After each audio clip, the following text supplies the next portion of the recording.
So I think now it's almost been 3 months. And I created the group.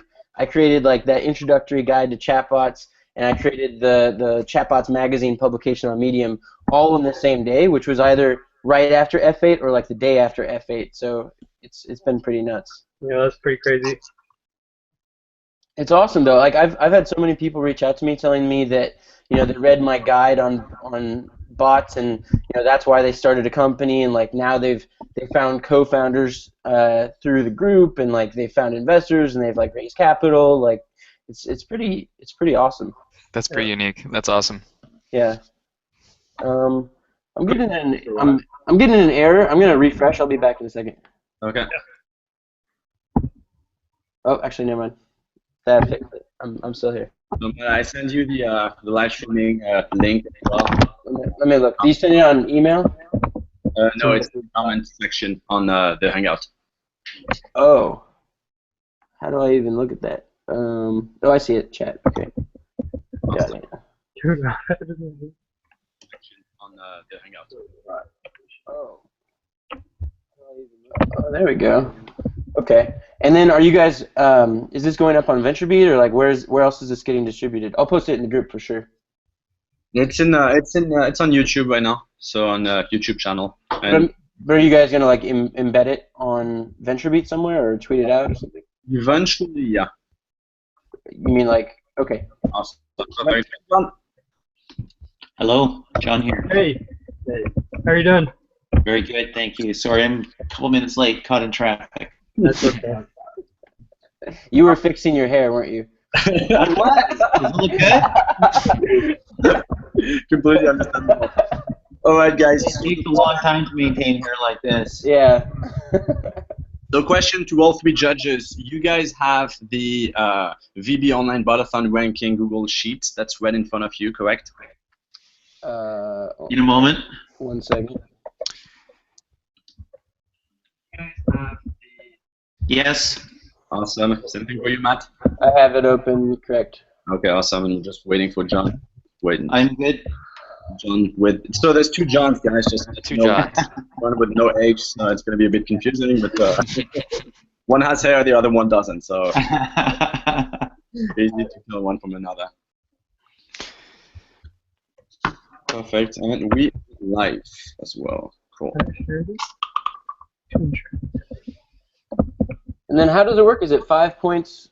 It's up to 25, 0 to 25 per criteria, and it makes a reading out of 100 in the end. Got it. Okay. Sound good. And we're just waiting for Cifuentes. Oh, I'm in there. Baptiste, can I share the URL of this Hangout socially? Oh, go for it. Cool. So, John, just so that you know, the Hangouts, there's a maximum number of people, but what we're doing is a live streaming as well. I saw that. Awesome. Cool, perfect. And guys, you are on in. So, yes, the structure is 3 minutes pitching and demo, and then 2 minutes Q&A. And it starts in 5, 4, 3, 2, 1, right now. Great. So nice to meet you guys. Good to meet you. And let me just share my screen quickly.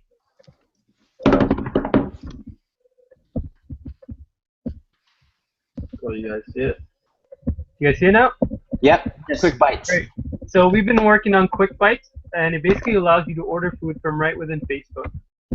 So my name is Jeevan. I'm Tanveed, and we're both computer science students. So the current problem is that there's 3 different ways that you can order food. You can pick up the phone, but nobody wants to really call anymore. Or you could visit a website or app. The problem with that is there's so many different options that you have. You have a single website for each different restaurant. And for the app, even if it provides a central place, it's so bulky and it's not very quick and easy. So the problem that we're anticipating with chatbots is that we're going to have so many message feeds in our messenger that it's just going to be for each specific restaurant. For example, we're going to have a chatbot for Domino's, a chatbot for Pizza, a chatbot for Pizza Hut. So I personally don't want to see that stuff with all my messages that I'm messaging to my friends. So instead, we created Quick Bites, which is just one central location for all your food needs. So basically, the solution is that it lives right inside Messenger, so there's nothing to download. And it provides a central place where you can order food from all the different restaurants around you, and it's quick and easy. And just to give you a demo, So you can say whatever you want to get it started, and you click on new order, and then you have the option to select pickup or delivery. And in this case, we pick delivery, and you can type in your address.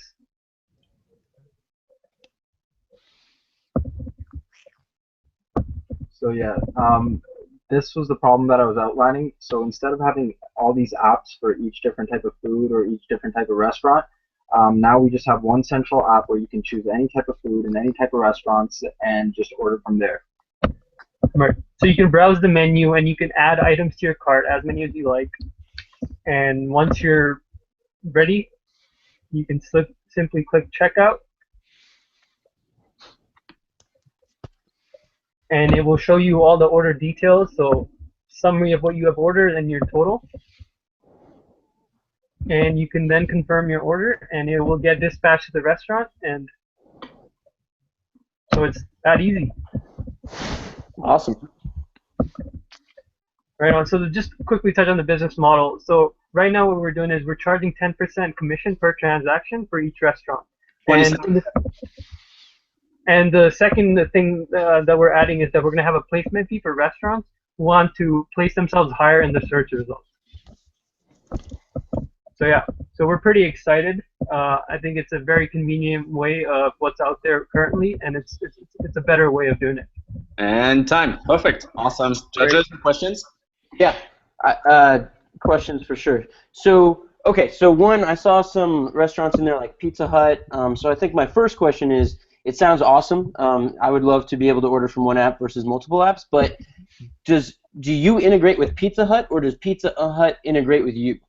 So what we're going to do is we're going to start off with local restaurants that are not chains, and that's how we're going to build momentum, right? And what we're going to do is our chatbot is going to connect with all the point of sale systems.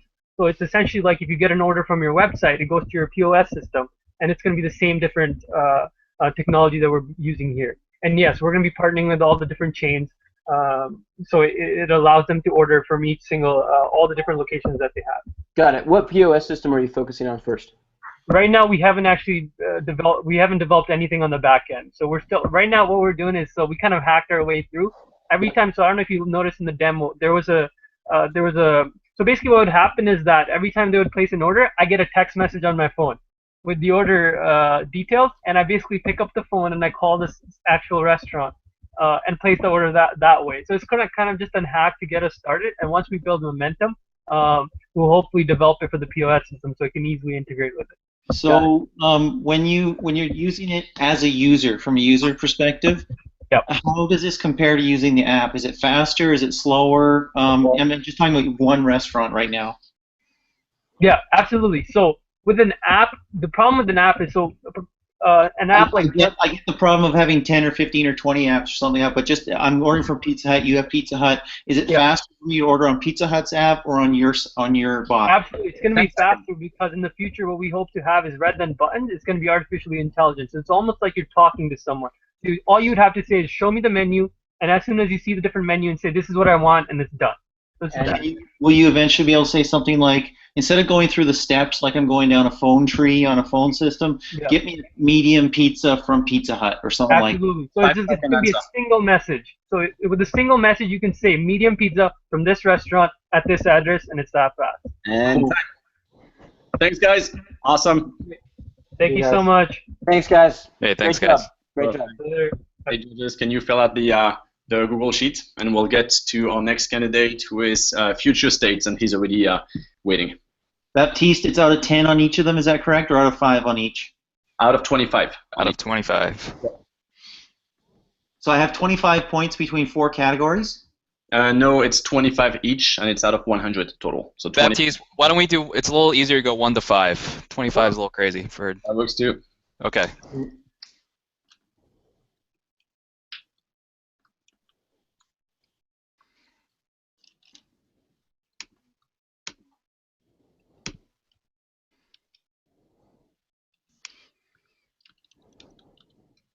Well, John's a tough judge. Wow, Cifuentes. I've seen about 300 bot pitches at this point.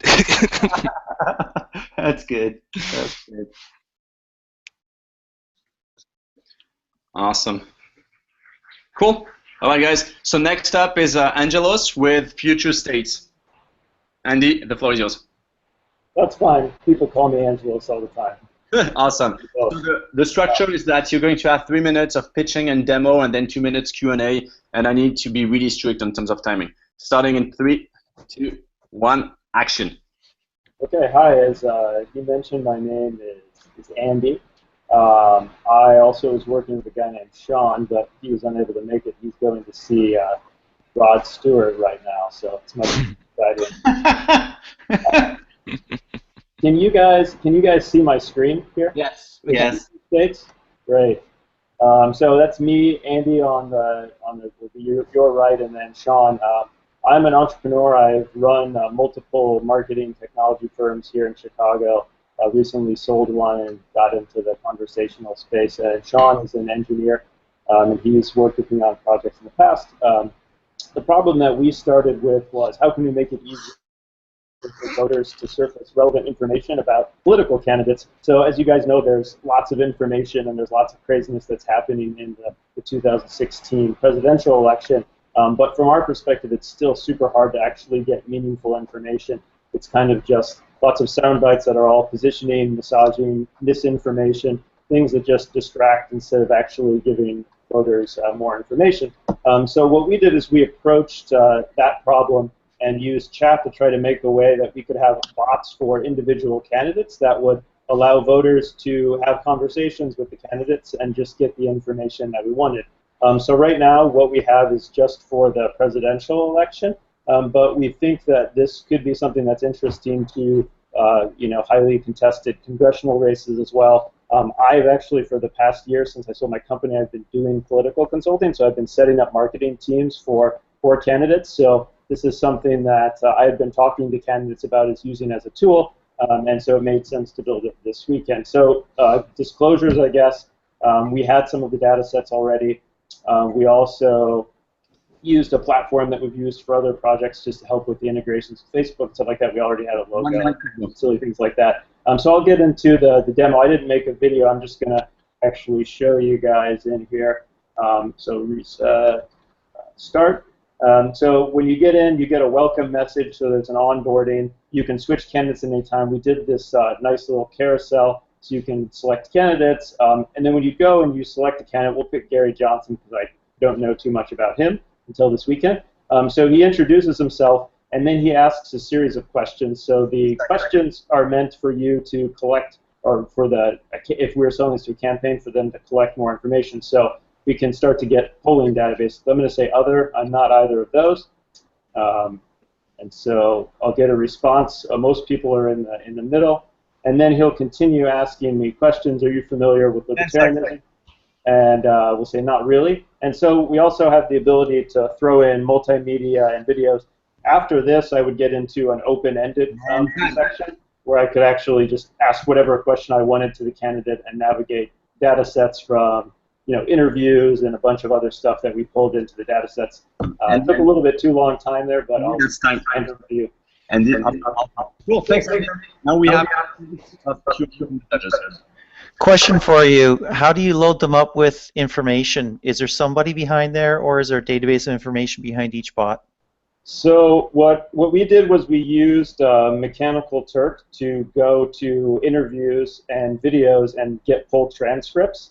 And then that was the first job. The second job was to have people parse those into information. And the third job was to have them rank those. And then I went in manually and checked all of the topics. So each quote that is about, where do you live, what's your policy on marijuana legalization, has a series of topics. And then we have a little matcher that goes and matches the topics. So if there are multiple topics, it looks for the quote that most aligns with that answer.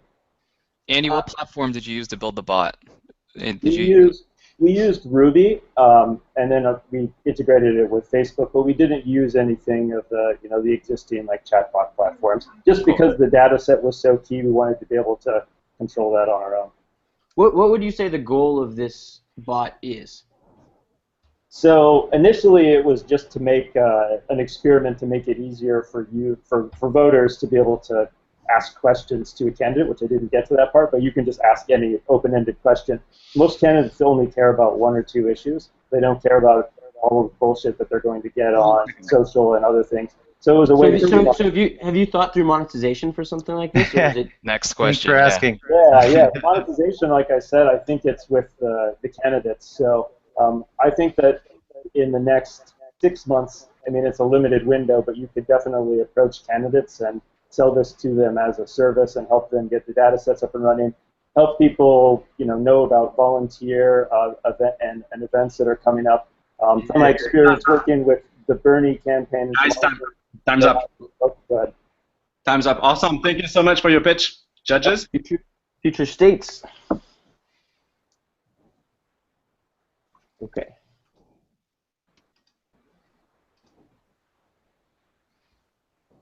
Awesome. Thanks.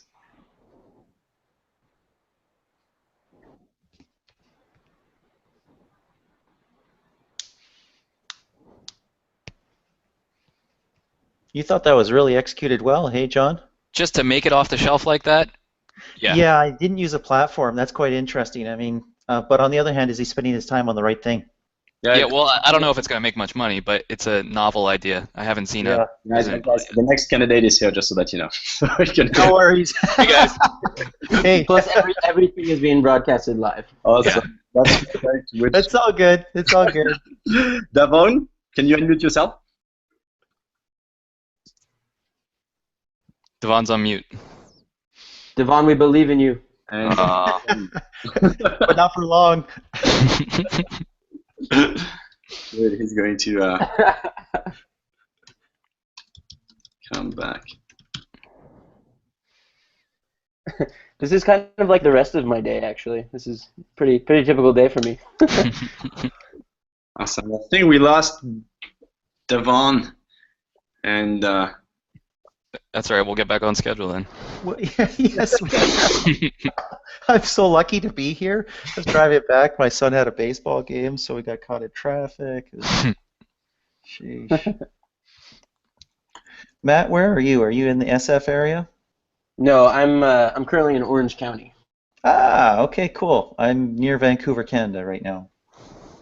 Sweet, awesome. Do you have a lot of? I think the craziest phenomenon over here, which has nothing to do with bots, is that every time I go outside, there are hordes of people walking around playing Pokemon Go, and it's like the coolest thing I've ever seen. I mean, people are gonna die in traffic this way. I'm actually, I've been doing bots for 3 months. I'm actually considering maybe I should just stop doing bots and focus all my attention on Pokemon Go. Yeah, you can join my red team. No, I'm Mystic. Google's Niantic Labs is behind that, but did Niantic Labs get sold from Google, or are they just supplying the technology? I don't know. That's a good question. Devon, can you unmute yourself? Can you hear us? Devon, mission control to Devon.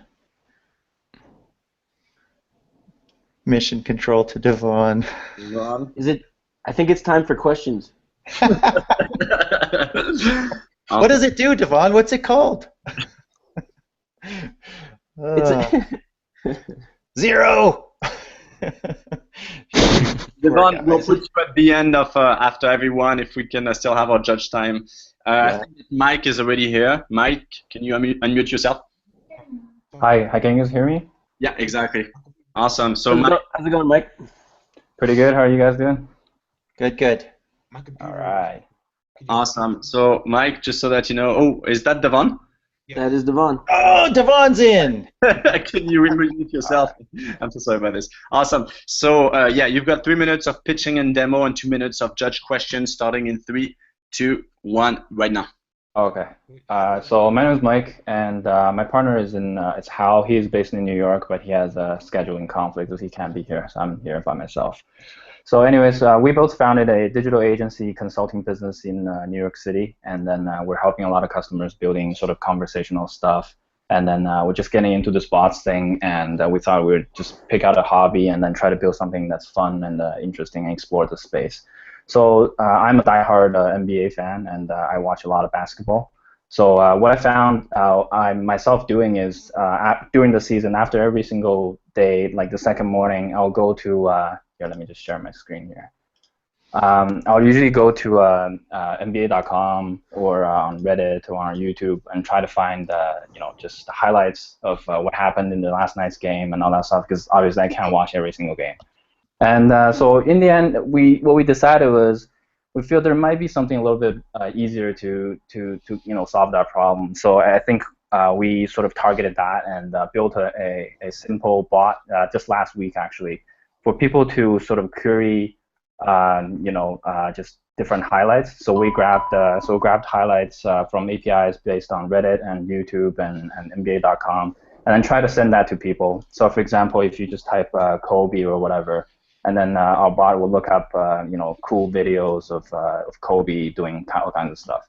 So for this weekend specifically, what we targeted on is trying to solve two additional problems. So one is that we'll try to integrate it with the AI learning platform and try to understand what people are typing. So instead of people typing out the entire player's name, for example, Chris Paul, people will be typing their nicknames. So we thought that would be an interesting idea to try to train the AI platform on. So now if you type CP3, we're actually able to understand who this is Chris Paul from the LA Clippers. 1 minute. We're actually able to look up the highlights from Chris Paul. So you can actually open it, and then there would be interesting highlights from Chris Paul.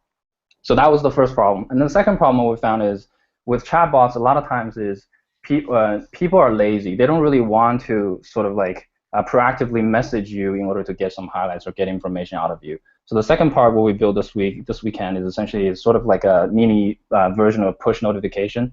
So right now it's kind of intrusive, where if you message our bot, it's live on Facebook, by the way. If you message our bot, we would actually subscribe you to our bot, and then every day, what we will do is we'll summarize the highlights from Reddit as well as NBA.com. So based on whatever the feed, whatever the latest highlights are, and then we'll push that out to the user. So we built a little test command that's called daily push, and then so then every day people will receive one of these messages. Yeah, and then you can just click on it and then get the latest highlights from these sources. Awesome, judges. Very, very cool. So these highlights, you didn't specify, I don't think, are they the highlights from the same day or the latest day or the latest game? Do you have something that ensures that? Yeah.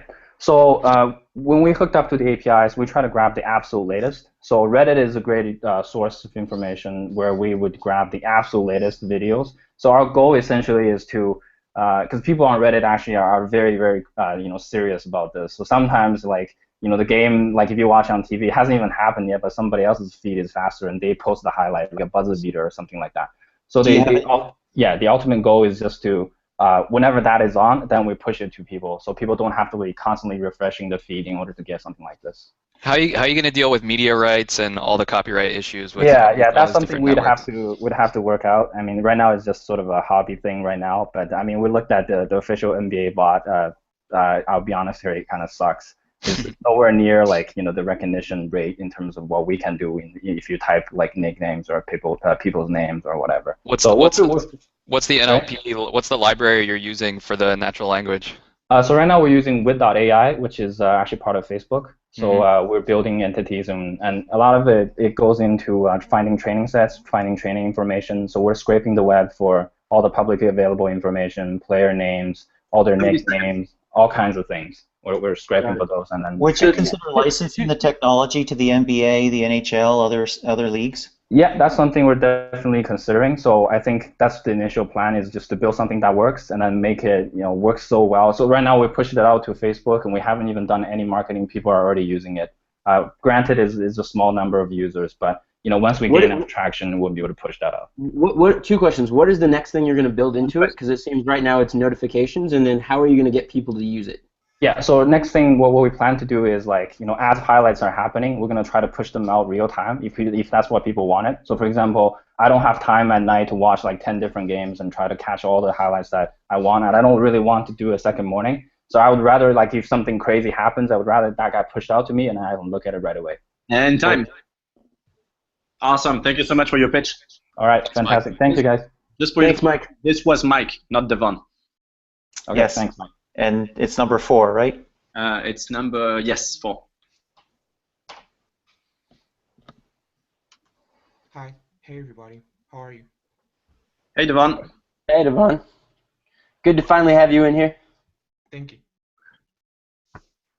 All right. So just a few seconds, Devon. Okay. So the format is 3 minutes pitch and demo and 2 minutes Q&A from the judge. Okay. Do I get started right now? In exactly, just waiting for Matt. And Matt is... What? Matt, you're just missing one. Waiting for usability. Oh, go. Yeah, good. Awesome. And go, Devon. Hi, everybody. My name is Devon White, and I am the founder of Dilo. Dilo is an artificial intelligent search engine and platform that connects chatbots together in one platform. So the problem is that the chatbots of today lack distribution and it lacks discoverability. Dilo hopes to connect those together by connecting chatbots together on one platform. So let me give you a brief demo of how Dilo works.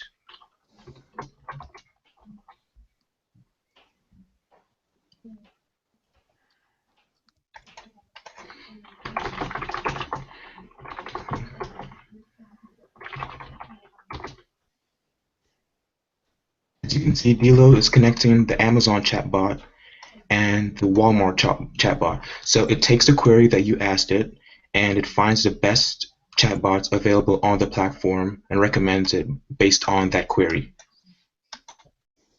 So now I can talk directly to the Amazon chatbot. As you can see, I asked it to buy a book, and it recommended me a few books on Amazon.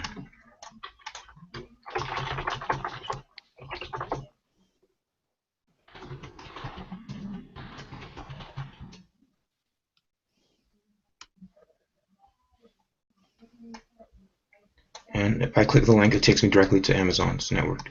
So Dilo is comprised of two things. Dilo is a chatbot, and it is also a platform. So I can search for...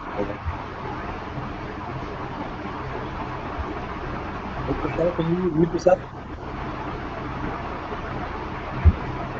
Guys, whoever just joined, can you mute yourself? relevant chatbot based on my query. Thank you.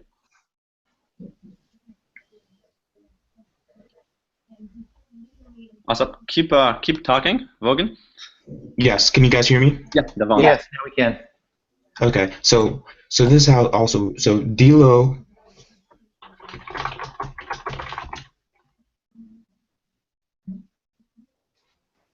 is an advanced decision engine and expandable learning object. Basically, it learns, the more chatbots are on the platform, is the more Dilo gets smarter.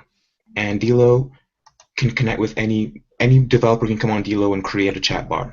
So here you have the Amazon chatbots that I've created, and you can go and create your new chatbot and connect your webhook and start accepting requests from Dilo. Cool. Very cool idea. Awesome. And time, judges. So it's a very cool idea. I think my two questions are, one, does somebody have to add their bot to your platform, or can you put the time in and add like 1,000, 10,000 bots on your own? And then the second question is, why would someone ever use this over using Facebook Messenger, which I'm sure will start recommending me bots that I should be talking to based on what my interest and my intent is? Good question. Wait, how do I turn off? How do I? Sorry, turn screen share off. Okay. Okay, so Dilo. Okay, so Dilo has more. Okay, with Facebook Messenger, you're required to have an account to log in. On Dilo, you don't need an account, so the user can just go directly on Dilo and start asking a query. So it's like a search engine, basically. It is a search engine, so you can ask anything you want, and all your conversations are initialized here. And Dilo has more features for monetizing a bot than Facebook does, and also has a bit more features as well, as I'll demonstrate here. Oh, pizza. It has. Oops, sorry. So if I build a bot for Facebook, is it really easy to port that bot over to Dilo? Yes, we have our own custom events that you can check for on Dilo. So you can check for postbacks as you can hear. So I'll show you a demonstration. You can have custom 30 seconds. you can have custom media stuff, media messages. You can have audio, video. Devon, does Delo maintain state with your position, what you're doing with all the various chatbots that you're connected to via Delo? Does it remember who you're connecting to and maintain state on those conversations? Great question. Yes.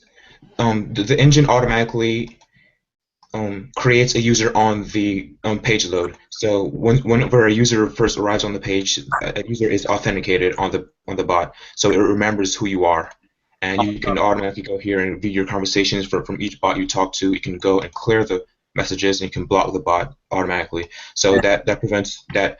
The goal is to have a user come on the platform as quickly as possible and type in a query and leave as quickly as possible. So they get what they want to get done quickly as possible and leave the platform as quickly as possible. Awesome. Thank you, Devon. Devon, it's very cool. It is very cool. It is very cool. Thank you. Judges, to your votes. Bye, Devon. Bye.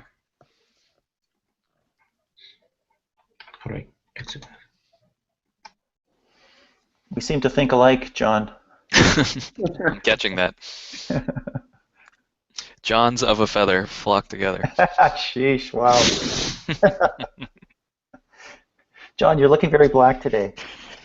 Yeah, no, I can't keep. I can say hi, but I can't keep my webcam open because my what's it called? Wi-Fi's been spotty all day. Ah, sheesh, gotcha. Liam, you up next. Can you unmute yourself? Hey, how you guys doing? Can you hear me? Yeah. Great. All good. All good. I guess. Pitch and demo, and then we have 2 minutes of Q&A. You can start. Sure. I have a whole lot of features to talk about, so I guess I'll just get straight into the demo. Go ahead. Can I start now? Can you guys see my screen? Yes. Okay, so the basic idea behind this bot is to automate your expense management. So you can just talk to the bot, and the first thing you'd see if you're the first user is a tutorial. That actually handholds you through the entire process of how you can add a budget, get your expenses, and all of that. I've actually completed mine, so I'll just go ahead and skip that. For now, you actually have to talk to it to enter your expenses, but I guess in the future versions, I'm going to let you hook up your credit card so that you can, so you don't really have to enter anything. It will pick up things from your credit card history. And another thing that I just added last night was the ability to recognize receipts. So I'll just pull up one of those Walmart receipts, and I'll just let it recognize that. So the recognition is actually hand-built. I'll wait for it. I'll wait for it to upload the image, and I'll see what happens. Yeah, so the basic idea is that it'll look into your expenses and it'll see where you're overspending, and then will recommend changes like, oh, okay, fine, I see you're spending a whole lot on drinks, so perhaps you should, start reconsidering expenses on that area.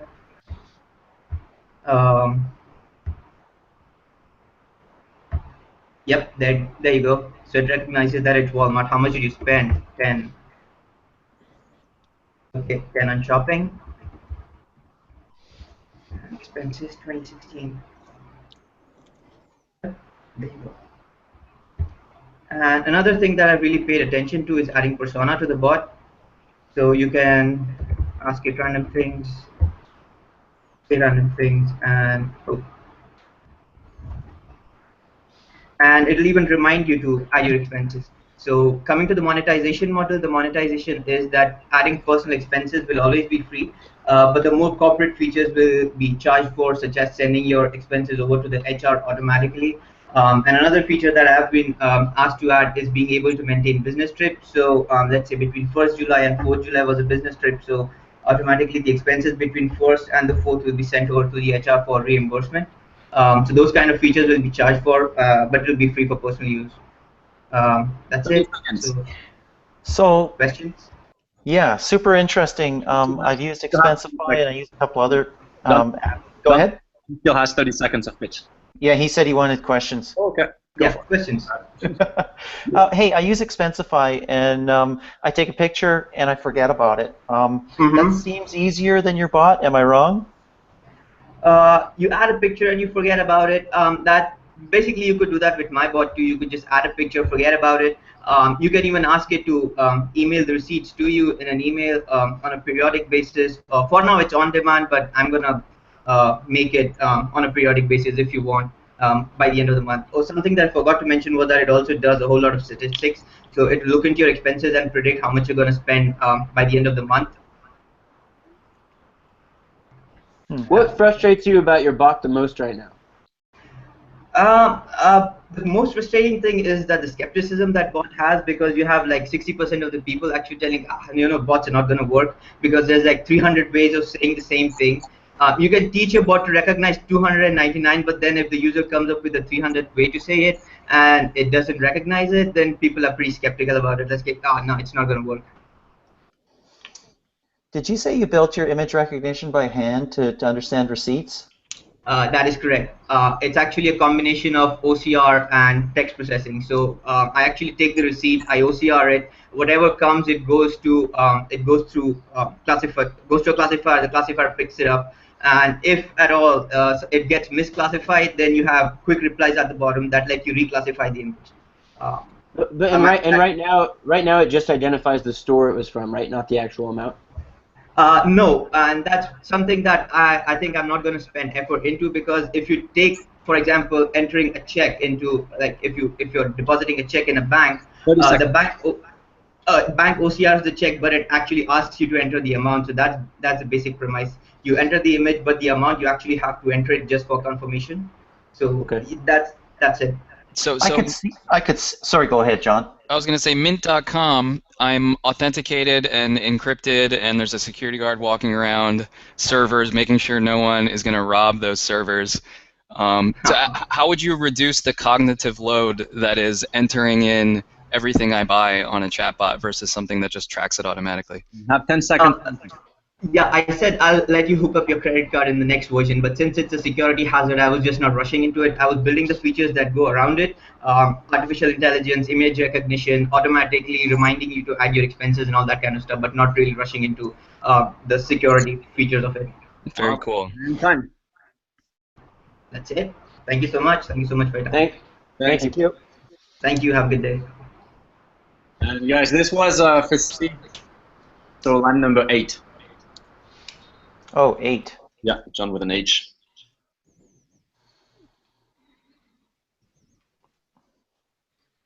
Sorry, which one? Proceed. Oh, number 6, but I know, line 8. Gotcha. Yeah, there it is. Okay. Yeah, team number 6, but line number 8.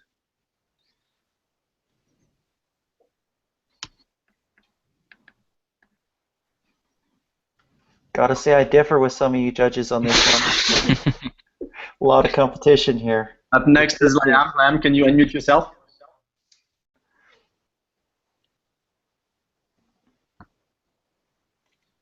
Liam?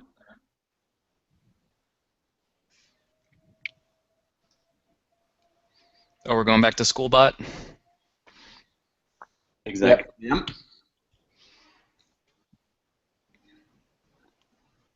I don't know if Liam is there. Yeah. It looks like my picture and Liam's name is on the same thing right now. Okay, let me Slack him.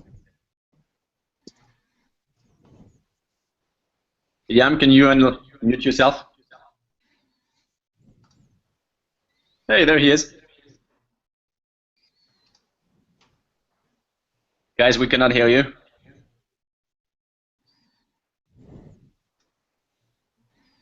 There's no sound. No. Liam, unmute yourself. Plug your microphone in. While we're waiting, is there a hashtag for this? Botathon. Hashtag Liam. You just made that up. He's making it up as he goes along. That's how. That's Bye, Liam. We will miss you. Awesome. So let me grab the next candidate. Talk you bot.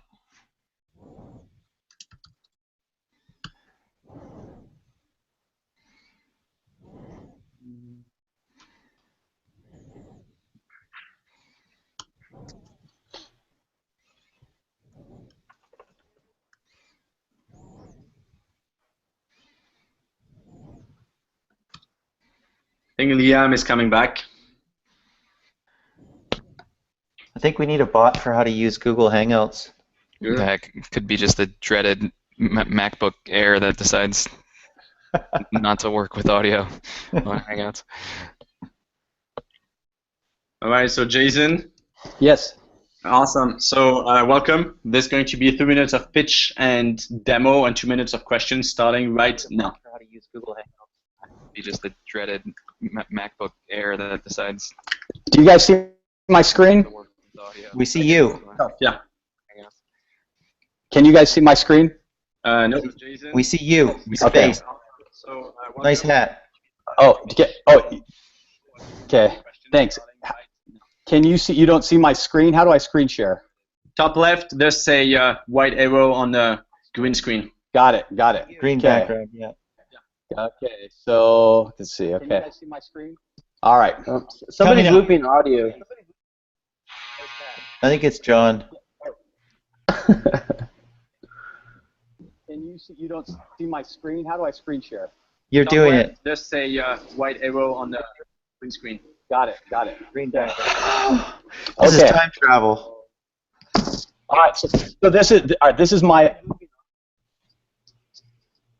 think it's John. Yeah, I keep getting back to the beginning. Okay, go for it. Okay, okay, all right. It is looping a little bit, no problem. So this is our project. My company's name's One Law. The project is called DocuBot. And so basically the idea is there's a problem with access to legal services, a bot to show when legal bots need lawyers. That cool app that the kid created about the parking tickets, you have to have a lawyer on board, but let me just jump to it, and then you can we'll go from there. So basically the format was, the iOS interface was already created beforehand, but the dialogue was started but not polished, and we didn't have an end product. And so what you guys are seeing is the app itself. I'm going to just jump ahead a little bit. You can see as it's kind of going through, chatting to the bot. There's the output, and it generated a will that you can then email to yourself or email from there. And then, so the idea is to bring on multiple documents. We're in the process of using Twilio's SMS interface to actually do this through chats and not the iOS. And it generated a will that you can then email to yourself or email from there. And then, so the idea is to bring on multiple documents. We're in the process of using Twilio's. So I don't know if you can hear me. I'm on the big loop, but here are my disclosures.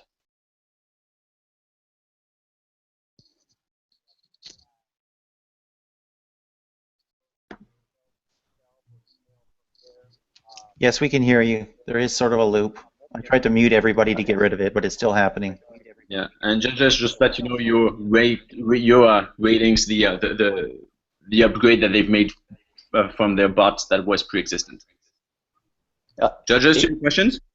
So, was there a specific part of this that was specifically an upgrade, or are we looking at the whole thing? The upgrade. Just let you know your ratings, the upgrade that they've made from their bots that was pre-existent. Yeah. So. Questions? You got to talk over it. You're never going to be able to. Okay, no problem. Yeah, the upgrade was the output. We did not have the PDF output, and like I said, the iOS interface was completed and the dialogue was started, but we didn't have it polished. So this is a polished, and now there's output, and so now we're ready to bring on other documents and to. What's the monetization here? How's that going to work? Okay, the monetization is that this basically, we are looking at legal aids have inquired on getting involved on something like this, but the biggest thing is a relationship development tool for lawyers. Whoever solves this problem, lowering the cost to the consumer but increasing the cost per touch to the attorney, that's who's going to win this kind of automation and legal. And so the monetization is either subscription or sale of the platform, or leads theoretically, but primarily subscription or platforms to these legal aids. We're planning on launching a product in Arkansas very quickly. So then, so you have actual lawyers behind the product, right? Is that correct? So the monetization do you have actual lawyers who are behind the product right now? Does this help one lawyer scale to more people? Planning on launching a product in Arkansas very quickly. So then, so you have actual lawyers behind the product? Yeah, me. Right? Is that correct? Me, I'm the lawyer. Good. Good. Jason, way to go. It's a tough job trying to talk right now. You did a good job. Thank you. I don't know if you're done or not.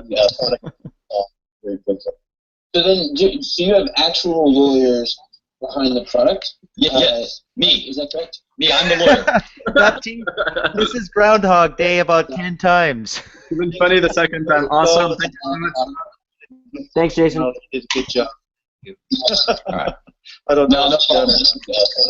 Cheers to your vote. So then, you have actual lawyers behind the product? Baptiste, we might have to log back in. No, it was Jason. Okay. Was it? Holy cow.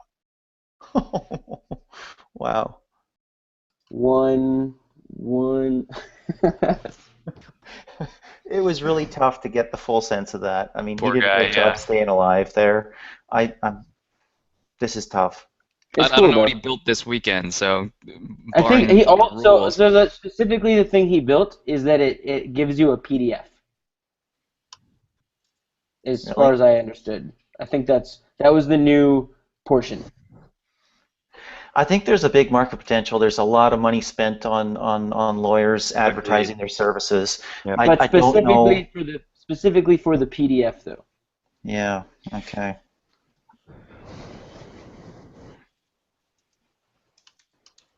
Which I think the export worked quite well.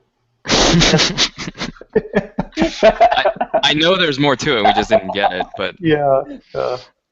Oh, that was kind of like hell. Sorry, Jason. That was not your fault. But it was. Exactly. yeah. But it was.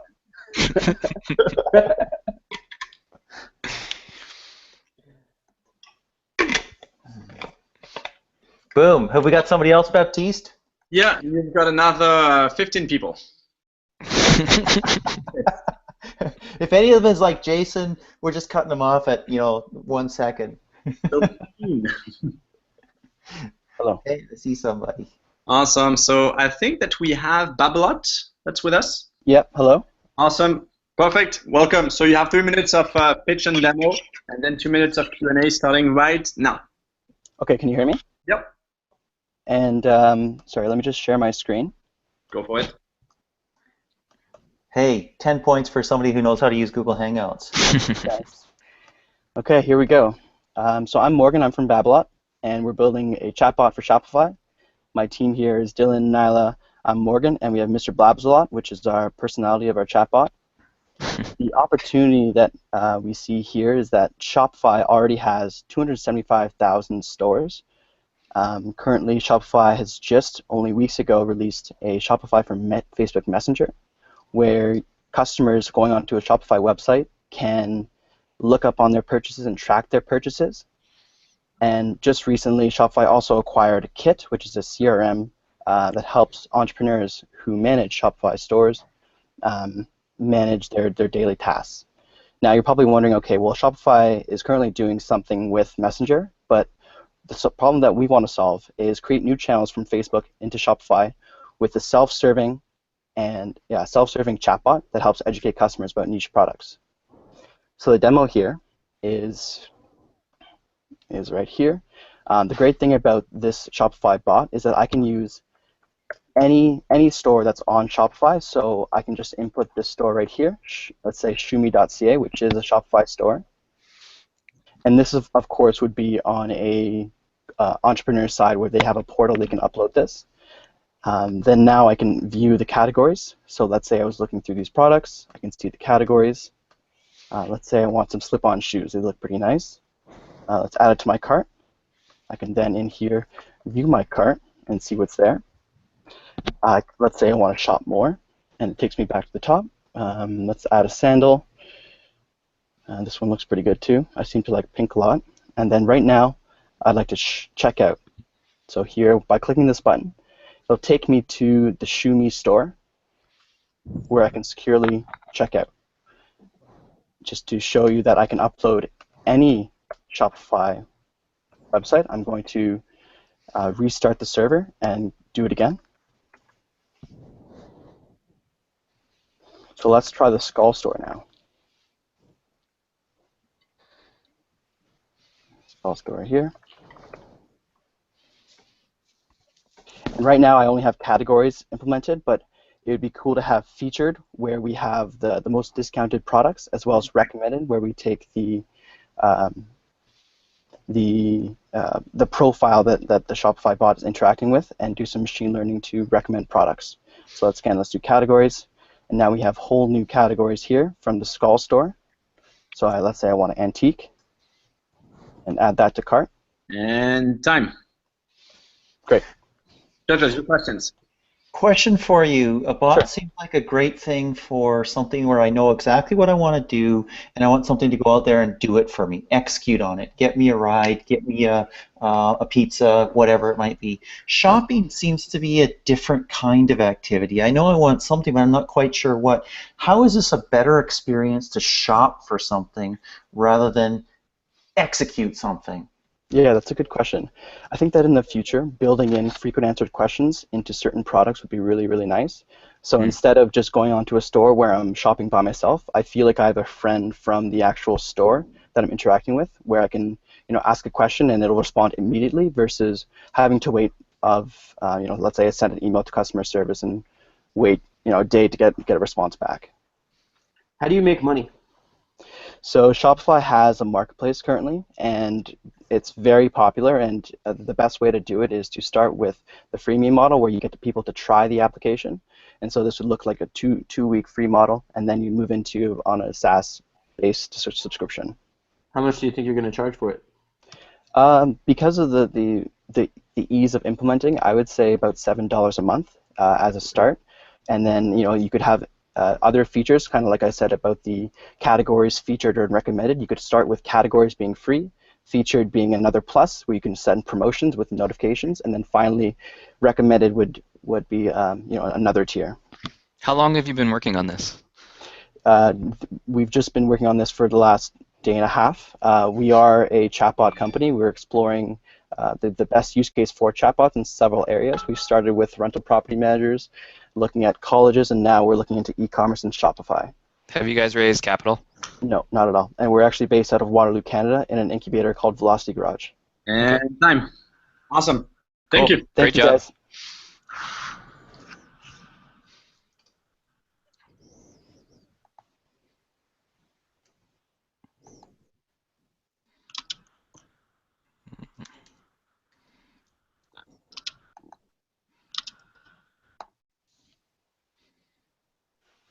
Ramu, what's the name of your bot? Ramu, can you hear me? Yes, I can hear you now. Yeah, what's the name of your bot? I'm calling it Transformer bot. Transformer, okay. Is this line 14, Highbot? Yes. Awesome, perfect. And I think that we switched up a little bit the order, but you are next. So there's 3 minutes of pitching and demo and 2 minutes of Q&A. So this is a something that you built from scratch, or if it's new features that you built from something that already existed? And something I built today. I didn't even code anything yesterday. I just started today, but I pulled up code snippets from everywhere and just tried to make it happen, because my idea kind of failed by late night yesterday. You are starting right now. You have 3 minutes. Just one question from how do I share it? Top left, there's a there's a white arrow on a green screen. Somebody's found it. Okay, I see it. And starting right now. Okay, fantastic. So I'm going to delete it and start it over. So it's a transformer bot. It's Facebook bot. And the first thing, the concept about this bot is, my goal is to take any existing website and then translate it into a chatbot. So what this does is, it asks the user, in this case it asks for the user, hey, tell me the website you want to browse to. Then when I specify one bot, one website, then it would go navigate it. It will hash the links based on the position, if it is on the top left corner or at the bottom, where screen-related information is there. It would pick up that links and call them as menu links. It will look up for the social media links and keep the social media links aside. And then it will keep the rest of the links for search ability. And that's and then it will give the presentation of walkthrough for the user. My goal was to go deep in it. That was how much I could accomplish. So in this case, I'm going to just pick up a website I have, that is hibot.co. In this case, it is picking up the description in real time, querying the website, and then it is bringing up with a list of options that this website has. If I look up for menu options, I can go to the website and see it represents the menu over here at the top. And then it gets the screenshot presentations of those particular bots, particular website, and I can open up the URL and take to that particular page, and I can get to the social media sites. In this case, it has a Facebook. It found from the Facebook at the bottom of the page, Facebook and Twitter. 1 minute. Sure.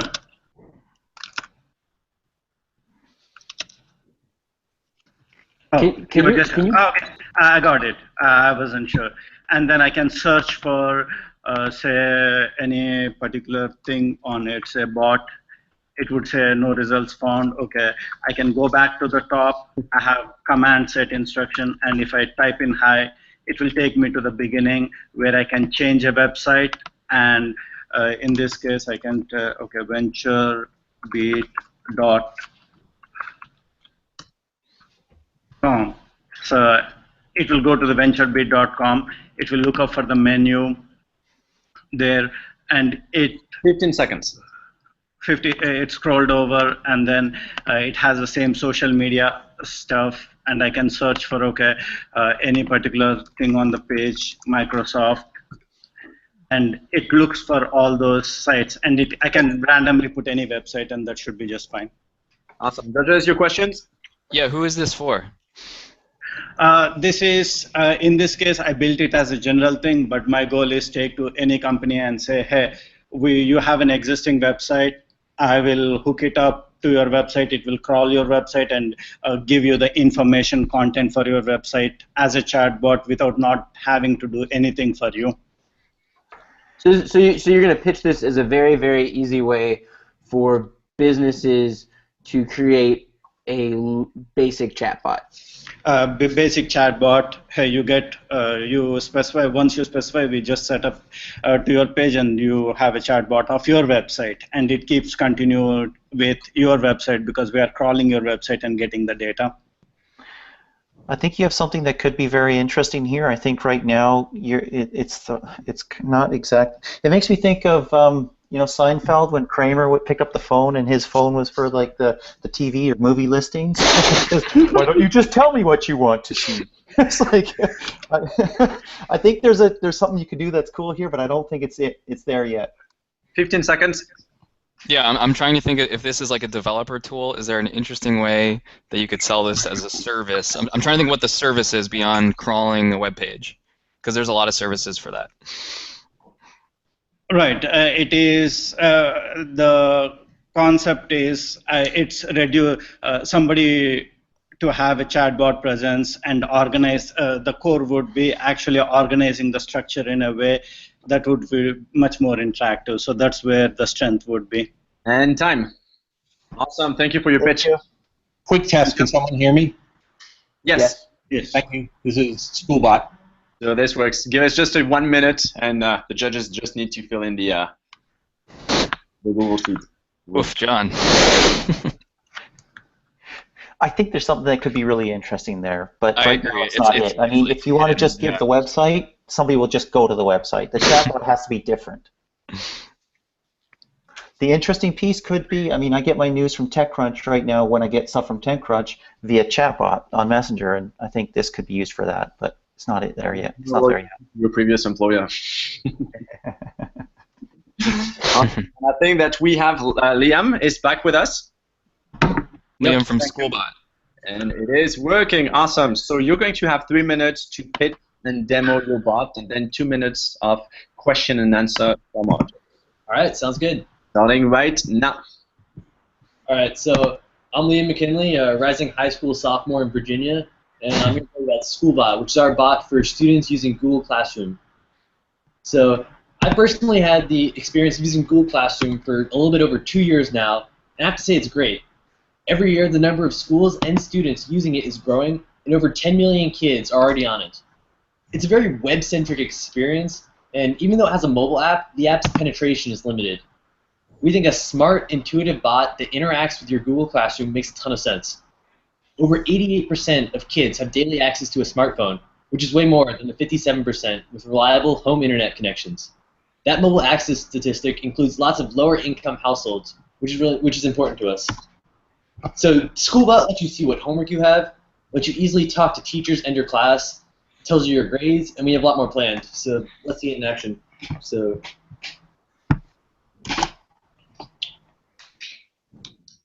Hello, everyone.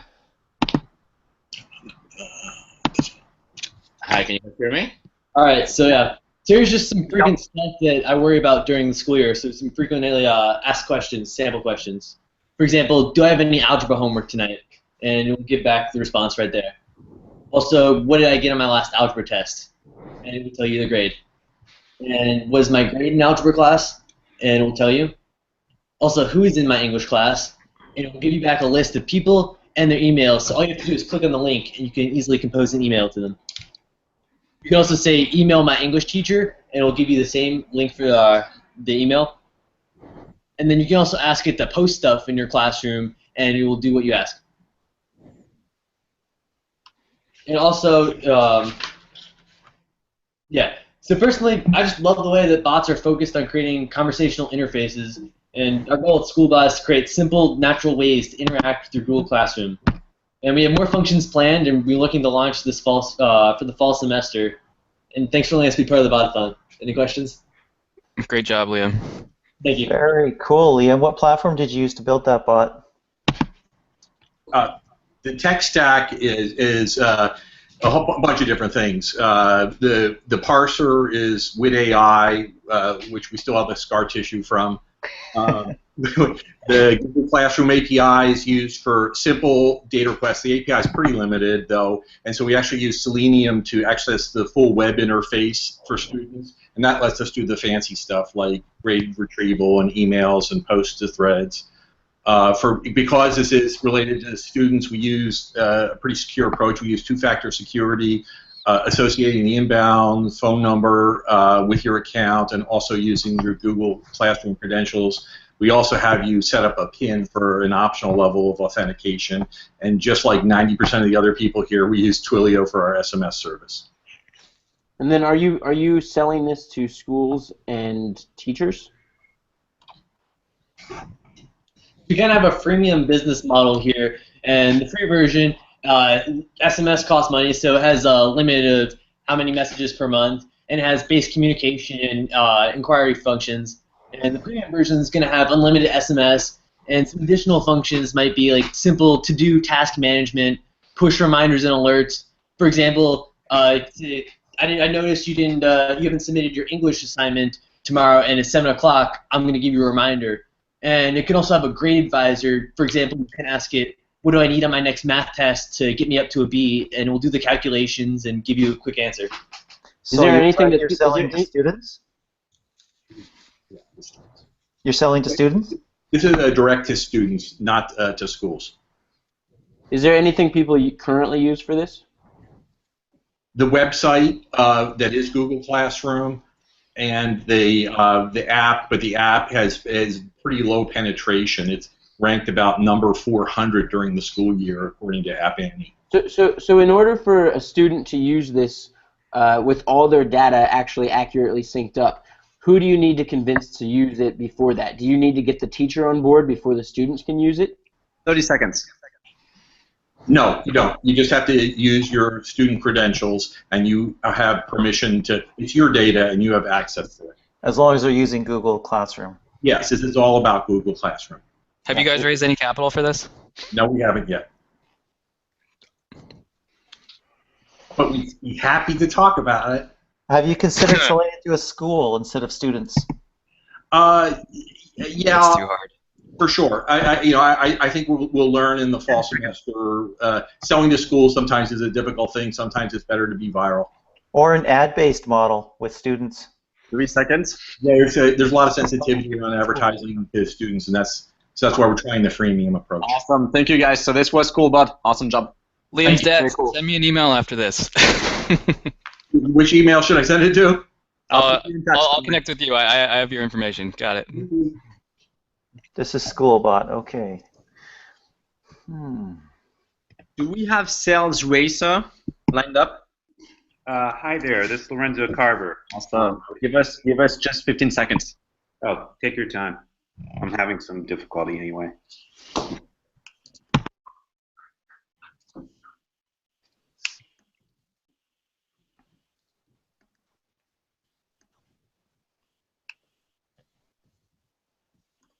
Matt, you're just missing one. Yep, here we go. Awesome. So I think that we're all good to go. Who are we on? You're going to have 3 minutes of pitch and demo and 2 minutes of Q&A for the judge, starting. Who are we on right now? No. Great. Who are we on? Baptiste? Say that again? Who are we on? So we are on Sales Racer. Thank you. Sales Racer. Awesome. Got it. Starting right now. Great.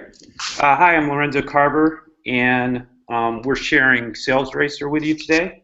Actually, it's called a sales bot, and what it does is it helps people grow their revenue by using a messenger interface. There's also another piece which is a game function where it represents increases in customer reviews and customer sentiment using kind of a formula and regression analysis. So let me just share my screen here real quick. Oops.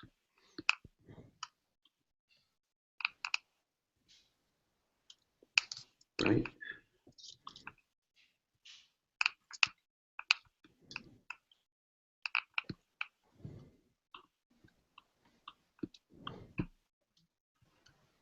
Sorry.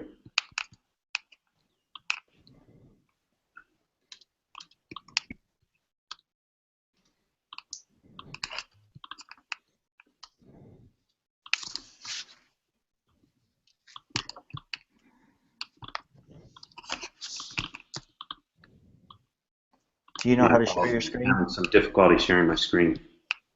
Green button with a white arrow on it. I'm doing it right now. Uh-huh.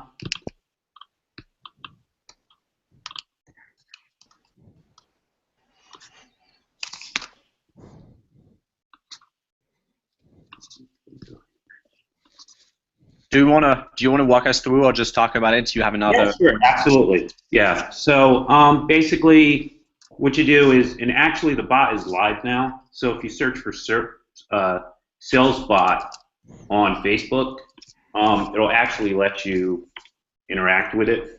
So basically, what you do is it'll ask for the company's URL. Based on that, it'll get an identity for the company. Then it'll ask the user if they want to grow sales, how much they want to grow sales by. Once they do that, it runs some calculations and asks them what their average daily sales are. And then based on that, it comes up with some early predictions. It also pulls in data from Yelp and from other sources for reviews. And after that, then it asks what their role is in the company. If they're an owner, if they're an employee, or if they're otherwise involved in a management function. If they're an owner, it'll ask them additional questions, and then it'll give them a contract and basically say, this is how much the sales bot can grow your sales by. And it'll give them a range. It'll say at the end, it'll accept 3 cents for each dollar in increased revenue. How does it actually increase your sales? It uses a variety of tools, but one of the ways is when we get the URL, we look at traffic to the website, any indications we can get of that. We look at other things that they have on the website, whether or not they have like a Facebook pixel, whether or not they have basic things like Google Analytics, other things like that that are like easy things to measure. A lot of businesses don't even have a Yelp like presence.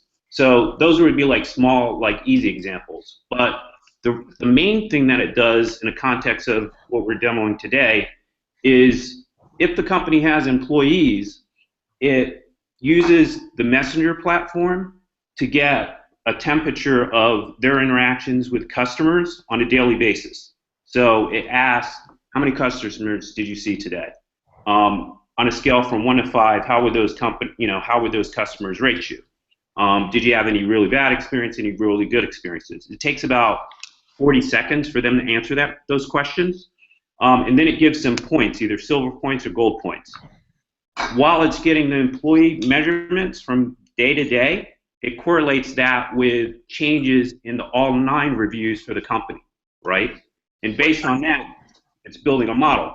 So then that data is fed into the iOS app that we have, which is kind of a game-like interface, to show what the expected future reviews would be for that company. So it's correlating what the employee's perception is with what is expected to happen in the future based on, once it gets a little data over time. So, make sense? Sort of. Salespeople are supposed to use this? I'm not sure who the user is right now. Anybody that touches a customer. So really for regular salespeople, it's maybe not quite it's not an ideal tool. There's actually better ways, other things you can do with them. But in most businesses, probably 60% of the people that work with any company are going to touch a customer in a given day, right? And so those people can capture the satisfaction of those customers. Basically, are they happy? Are they pissed off? Etc. Guys, that's 5 minutes. Awesome. Thank you so much for your pitch. Judges?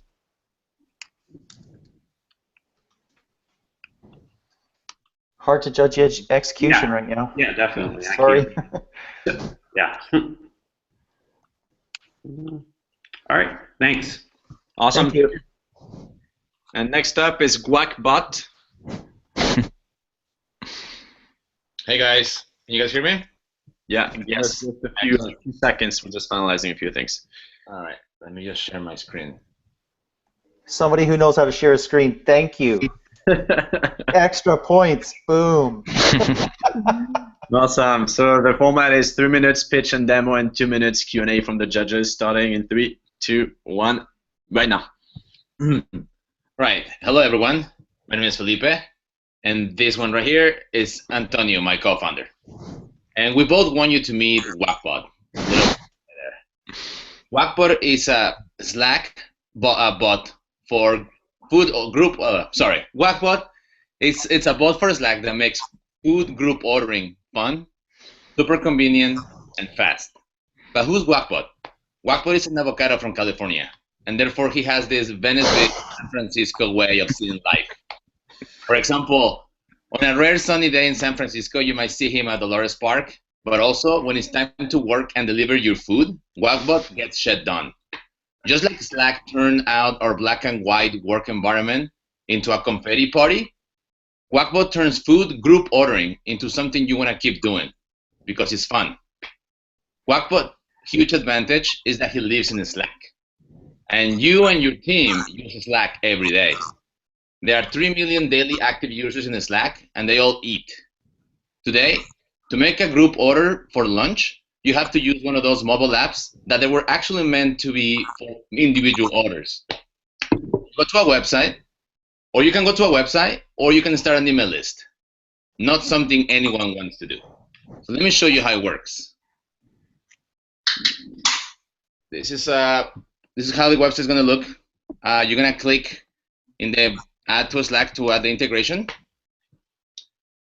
You're going to authorize our bot into channel. And then what Wackbot does, it automatically creates a channel. named Burritos. He goes and invites himself into that channel, and he also invites everyone in your team in that channel. So everyone is there. So now you can be like, did anyone say burritos? Order close. 1 minute. Now, you can actually, so you don't have to get the menu. All you have to do is, if you're interested in ordering and joining your team, you just tap on I'm in. Once you tap on I'm in, you get a private message, and you're able to see the menu. Once you get the menu, you select whatever you want. You click on this is what I want, and that gets ordered. I mean, that gets added on to the general order. So the person who initiated the order is actually able to pay at the end. Let me go back to the normal screen. 15 seconds. Yeah. So we are actually integrating with Stripe, and we're also integrating with Venmo, so it's easier and less painful when it's time to pay individually. We're starting with burritos, and the reason why is because it's iconic. Everyone loves burritos, and it's the easiest way to transport, and eventually we'll gain the love and trust from customers. And we'll start doing what Zero Cater and any other catering company does, because they already love us. We're already there in their Slack team. Awesome. Thank you, Felipe. Judges, your questions? Felipe, good to see you on here. I think you already know what my question is, because it was the same question as last time. But one, I love burritos, so I like this. But my question is, how will you beat something like Postmates when it comes to delivery? Sure. So I thought about it when you asked me that question. Number one is, so now we're not doing delivering one by one. That's what Postmate does. We're actually basically doing group orders. So, and then we're giving them a window of 1 hour. So when you say, hey, I'm gonna place an order close at 1 p.m. and it gets delivered 1 hour after, then we're getting together like 20 burritos. We make them, and then we deliver 20 burritos for one delivery. That reduces the cost of delivery dramatically. And the so price. You actually make them? It's not like an interface to other restaurants. You make the food. No, we don't make the food. It's going to be an interface for the restaurants. Okay. Right now, we're starting with one restaurant right now. It's on Valencia Street. Yep. Yeah. So restaurants in San Francisco probably have a request from some startup wanting to add them to their delivery system or whatever, payment system, probably every hour or 2 hours, right? Is that a challenge for you? How do you see that happening? I mean, the way we can actually tell, well, we're going to have to go and knock the doors of every single restaurant, and we're going to have to tell them how are we different and how many customers are we getting, and we're not actually going to sell them 2 tacos or 5 tacos. We're actually doing massive orders, so it's more convenient for them, and it's easier for them and us. Cool. Awesome. Time's up. Thanks, Felipe. All right. Thanks, Felipe. Thanks, Felipe. Bye.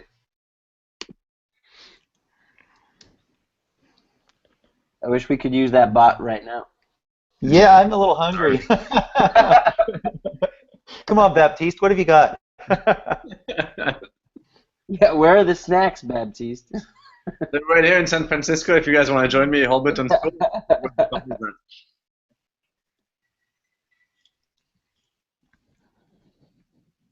And up next is going to be VentureBeat, Freshmaker. I thought that was VentureBeat for a second. Exactly. So it's actually pretty funny because we're doing a bot for our event and we wanted to call VentureBot. So see what you got for us. Lawsuit coming. Awesome.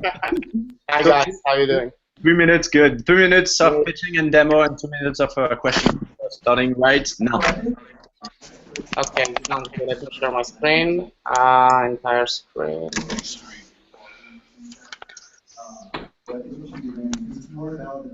Okay, please let me know if you can see the presentation. All good. Okay, cool. So just a little bit about me. So my name is Slava. I've been working in messaging for the last 10, 11 years. Also with carriers, just installing SMS servers back in 2006, 2007. And so I really had the opportunity to observe how the messaging world changed over the last 10, 11 years. So that was cool, and I'm glad to be part of this ecosystem. I used to be a developer. I am not now. I'm actually an entrepreneur as of last week. and I'm exploring new opportunities, VentureBot being one of them. You can be both. So personally, I use messaging for my life to make my life easier and more productive. So I mostly use iMessage, Facebook Messenger, Twilio, Slack, and a variety of kind of mini bots that I created. Venture capital is kind of a hobby for me, and it's something I'm exploring. So that's why I thought that if I build a bot related to venture capital, that would make the most sense.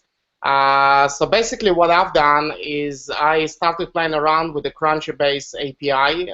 Crunchbase is a site that I personally visit daily.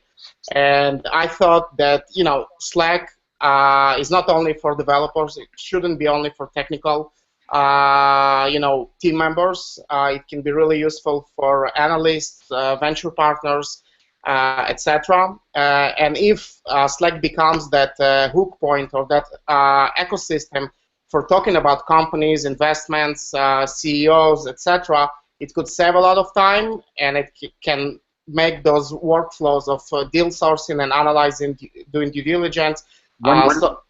Yes? 1 minute. Okay, so the commands that I added to the bot were basically slash commands, which let you search for a person, search for a company, search for funding rounds. The other thing that the bot knows to do is to push notifications to the channel.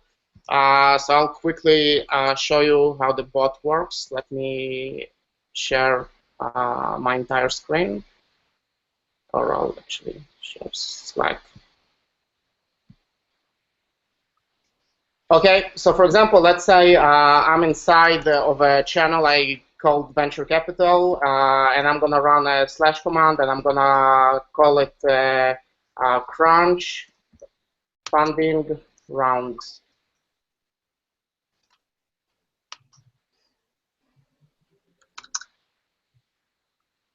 Ten seconds.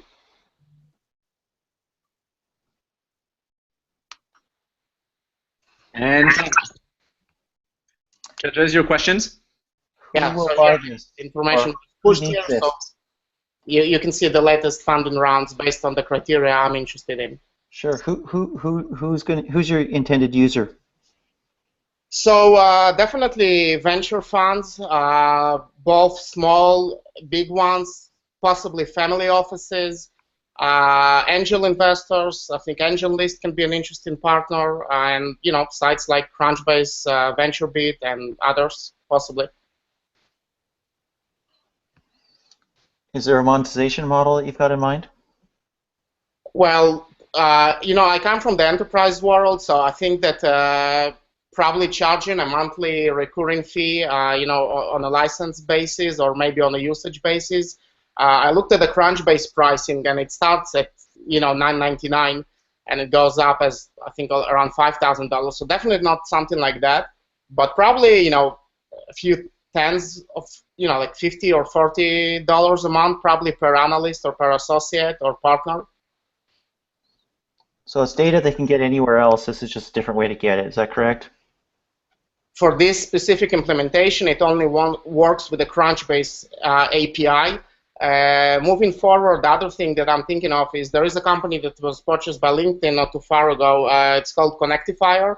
So they scrape the internet for GitHub, LinkedIn, Twitter, other sources of data. So I was thinking about adding a Twitter feed and other feeds to this bot, which could take information from there as well. Okay. Would the goal be to sell this to Crunchbase or one of those services? I don't see how the unit economics work out. If you need to make API calls to their services, you'd have to pay for that. Yeah. So one option would be, possibly to work with Crunchbase and have them offer this bot to their users as part of the API or data offering they provide. Another option would be to work directly with the venture firms and then basically pay Crunchbase for using their API and providing this as a complementary service with a monthly fee. Got it. And time. Awesome. Thank you. Thank you. Judges, this was Freshmaker.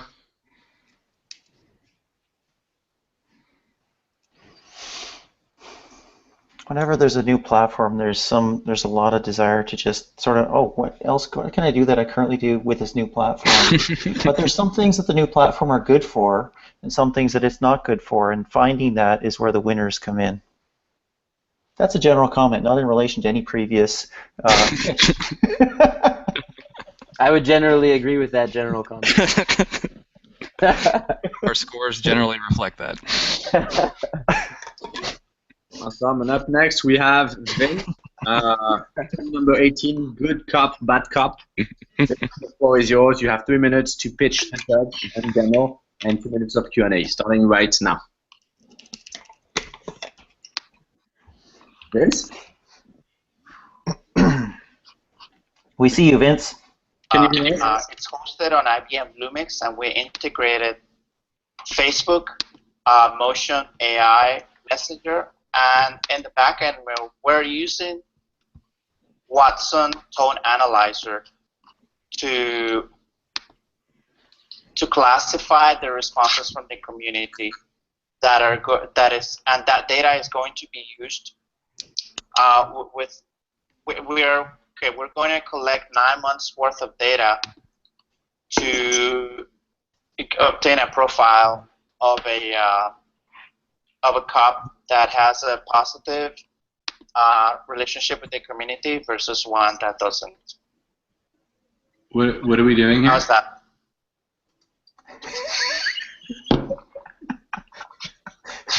I was just asked to go into they asked me to come into the room, so I'm in the room and I'm on mute. Okay, we see you. We don't see the person who's talking, so that was interesting. Who was talking, guys? Please tell us. Now we don't see you. Vince, share your screen. I think it's... Hi. Okay, guys, we're in the screen now. Are you there? Yeah, we can. We can see you. I just need my colleagues to I'm join. listening to myself, but I don't see myself. It's good. Who's speaking? Hi. How are you doing this? Hi. Who's the non-Vince person who was talking? Where's Guacbot? I want a burrito.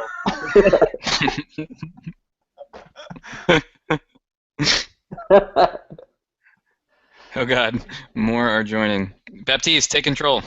Yeah, absolutely. So, move it along. Renato, you up next? It was good cop and bad cop. All right, can you hear me? Take control. Yeah, perfect. Renato, are you speaking right now? Move it along. Yeah. Can you hear me? You up next? Panda. Okay. Awesome, Renato. So you have 3 minutes of pitching and demoing and 2 minutes of questions and answering from the judges, starting right now.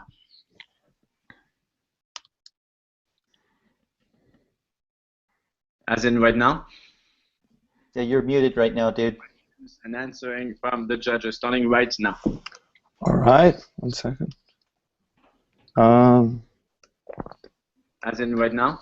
Okay, 1 second. Sorry. Okay. The judges, starting right are you hearing me? Yes. All right. So, all right. I'm Renato, and I created SendPanda. Sorry. Can you hear me? Oh, sorry. Okay. Can you hear me? Yeah. Okay. Yes. SendPanda. So, is your daily personal guru. I'm Renato. There's some express love and Renato, can you try to fix the loop, and we'll take you right after this because it's impossible. Yeah, it's screening a loop. Use a headset, dude. Use a headset. Hello, Renato. Renato, can you try to fix the loop, and we'll take you right after this because it's impossible. Yeah, it's screening a loop. Use a headset, dude. Use a headset. Hello, Renato. Okay, sorry guys, I had to eject him. He'll be right back. In the meantime, we have. We're partners. Oh, Cesar and Ishan, you guys are in the same team? No. We are team number 15. What's the name? Butler, right? Yeah. Okay, awesome. Go for it. You have 3 minutes, starting right now. Okay, thank you so much. My name is Alejandro Garcia, and what we want is to give everybody the easiest and most convenient way to sell online. So I will show you our progress. So can you see my screen? Is my screen online? Yes. Yes, sir. Okay, thank you. So we are butlers. We are working on online shopping, and as I told you before, we want to give everybody the easiest and most convenient way to sell online. So what we want is to focus on small and medium stores. We're thinking about these people that have something to sell, people that have some presence online, but they are not actually selling their stuff. So we decided to build a platform that can help all these small companies and medium-sized companies to start selling their products. So what we did was these four things. Number one, make something that is easy and convenient. Number two, we actually worked on our natural language process algorithm, and we also added some machine learning. I mean, we are actually doing this process. We are not taking any API available. We are actually designing and programming our very own technology.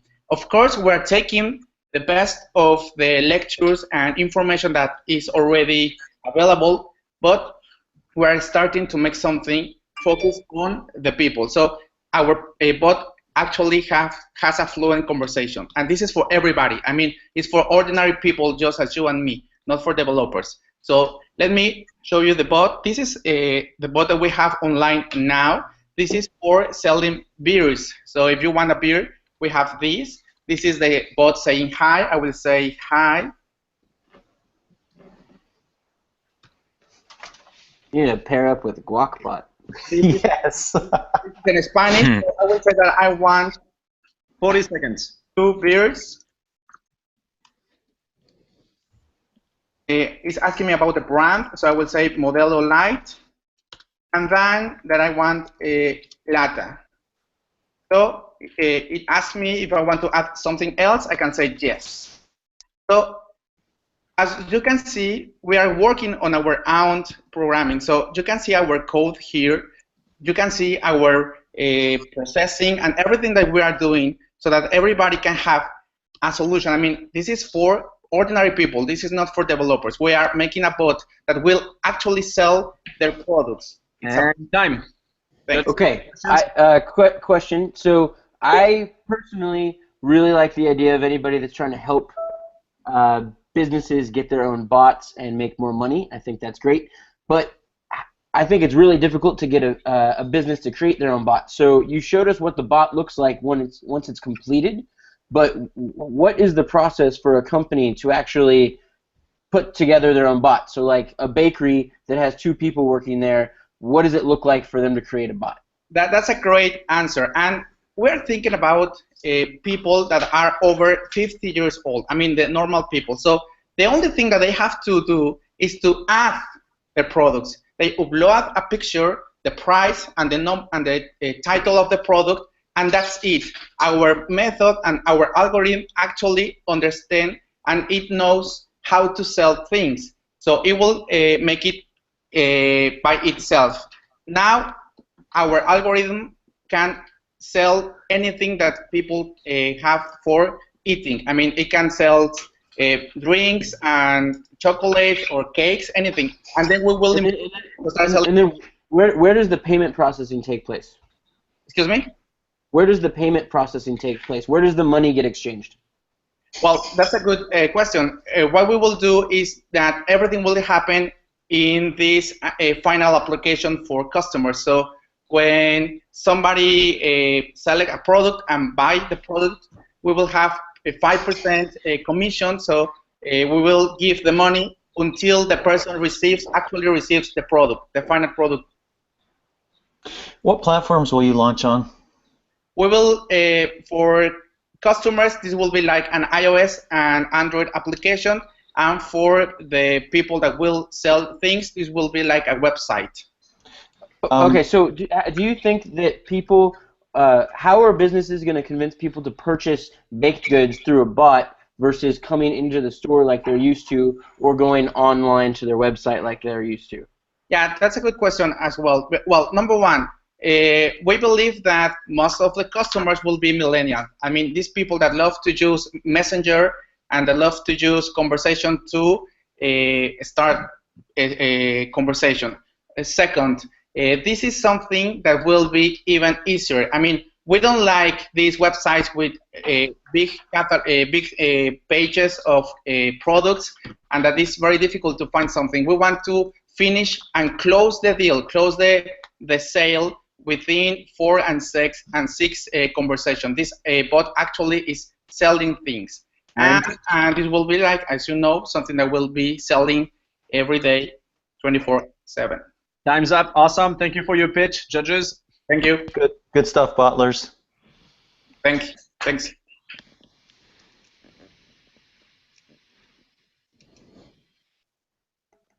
And up next is going to be Ishan with e-commerce bot. Hello everyone. Can you hear me properly? Yeah, we can.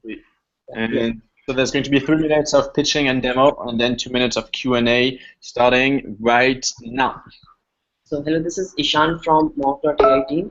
We are a platform where brands can build their own chatbots, and it's the fastest way to kick off a sensible fastest way to kick off a sensible chatbot.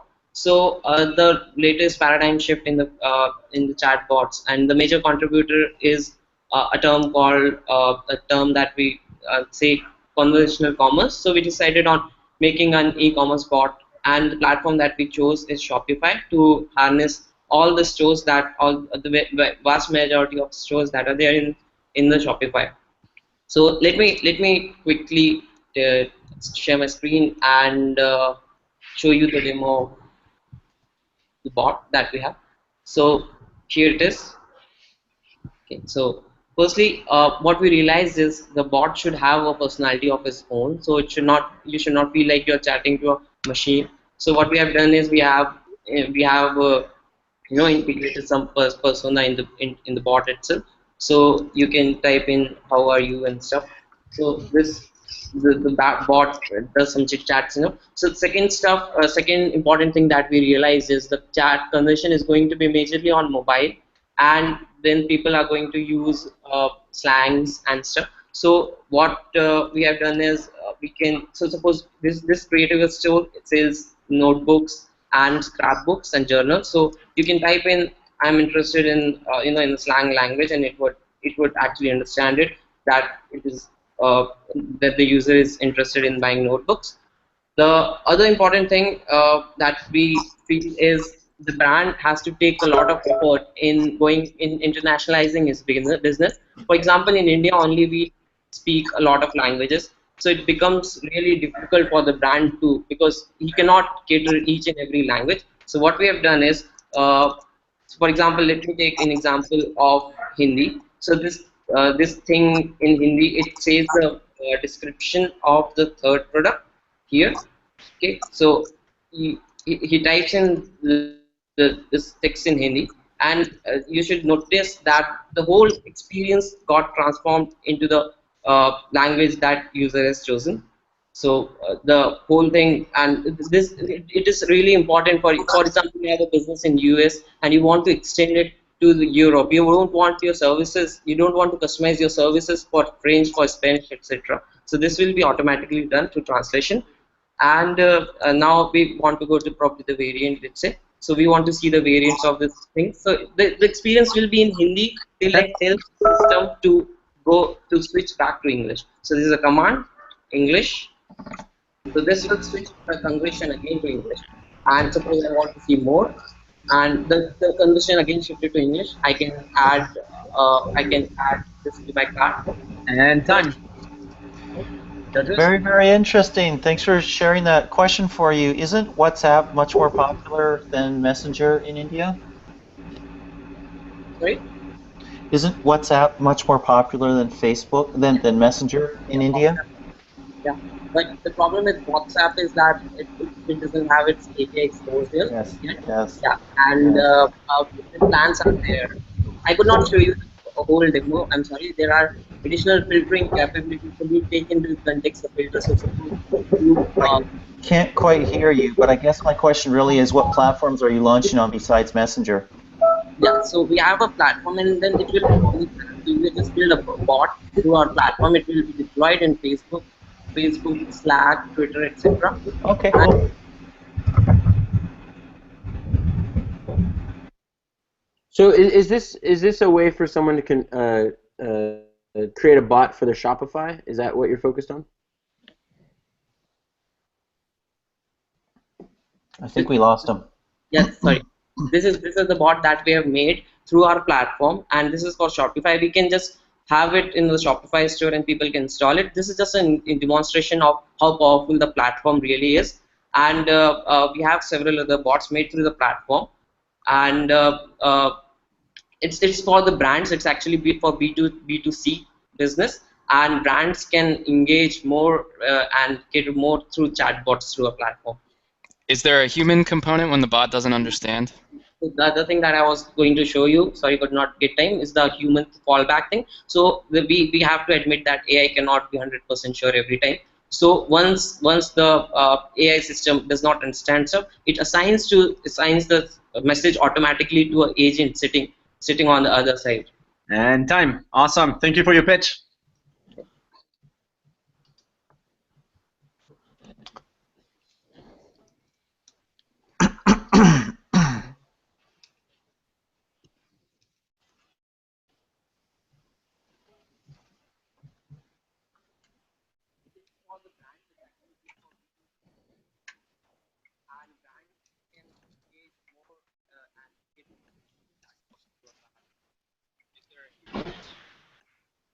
Adam, what's the name of your bot? Good cop, bad cop. Good cop, bad cop. Awesome. You're up next. So it's going to be 3 minutes of pitching and demo to the judges, and then 2 minutes of Q&A, starting right now.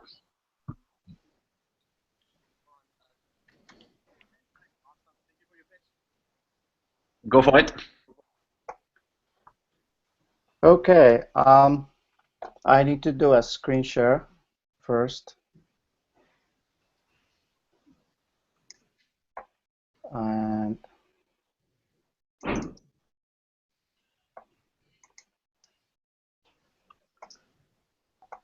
see. See it? Yep, go for it. Okay. So actually, that is not right here. Okay. So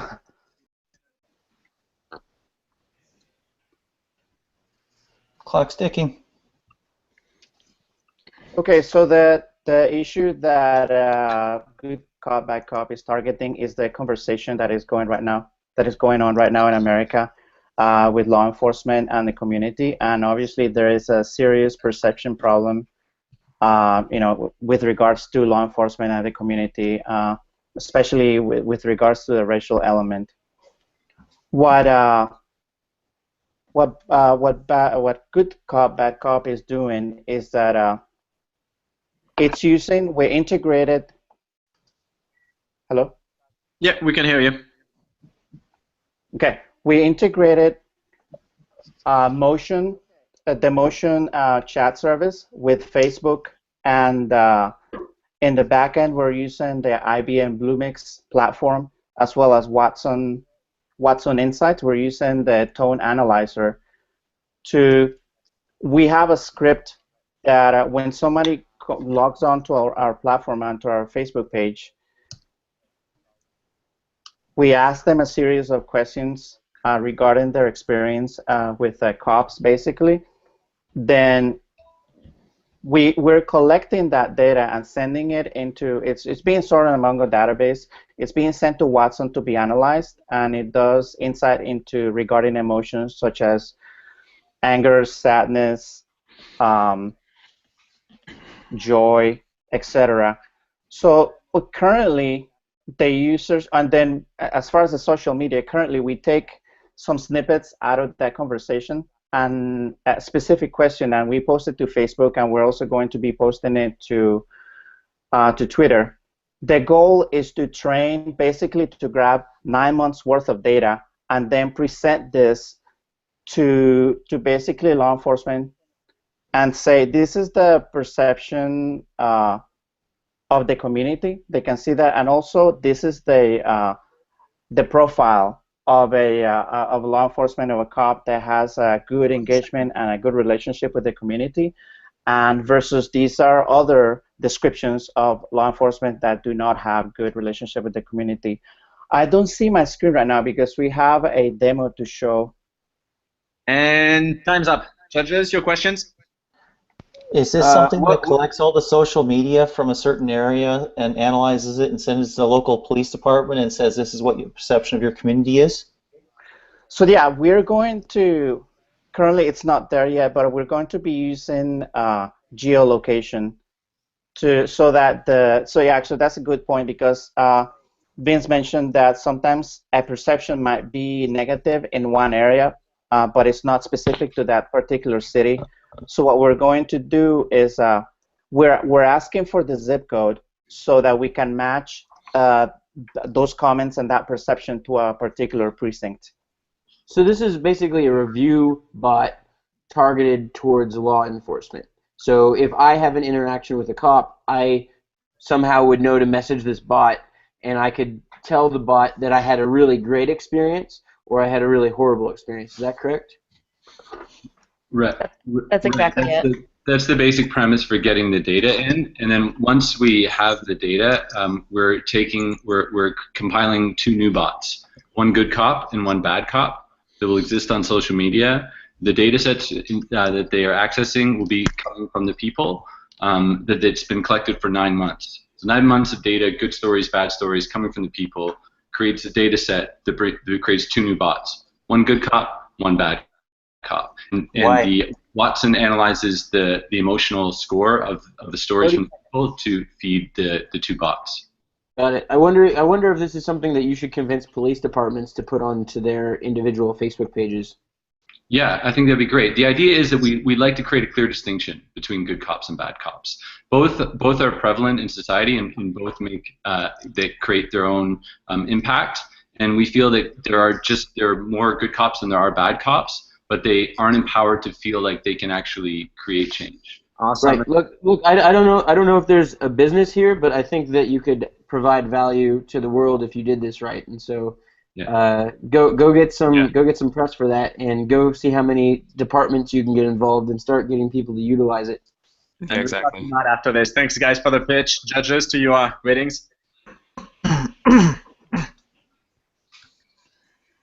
And guys, up next is Renato. All right. Can you hear me, guys? Yeah, that's perfect now. No loop now. No more loop. Give us just a few seconds to for the last ratings. Perfect. I think we're good. So 3 minutes of pitching and demo and 2 minutes of Q&A, starting right now, Renato. All right. So my name is Renato, and I created Saint Panda. Saint Panda is your daily personal guru that spreads love and peace. How does he do that? By asking one simple question. How are you feeling today? You see, we are asked every day how we are feeling by our friends, family, and what do we answer? I'm good, I'm fine. But sometimes we're sad, sometimes we're angry, sometimes we are nervous.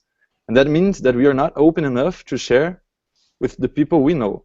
And with Saint Panda, that's different. He's private, and he understands the positive and negative emotions.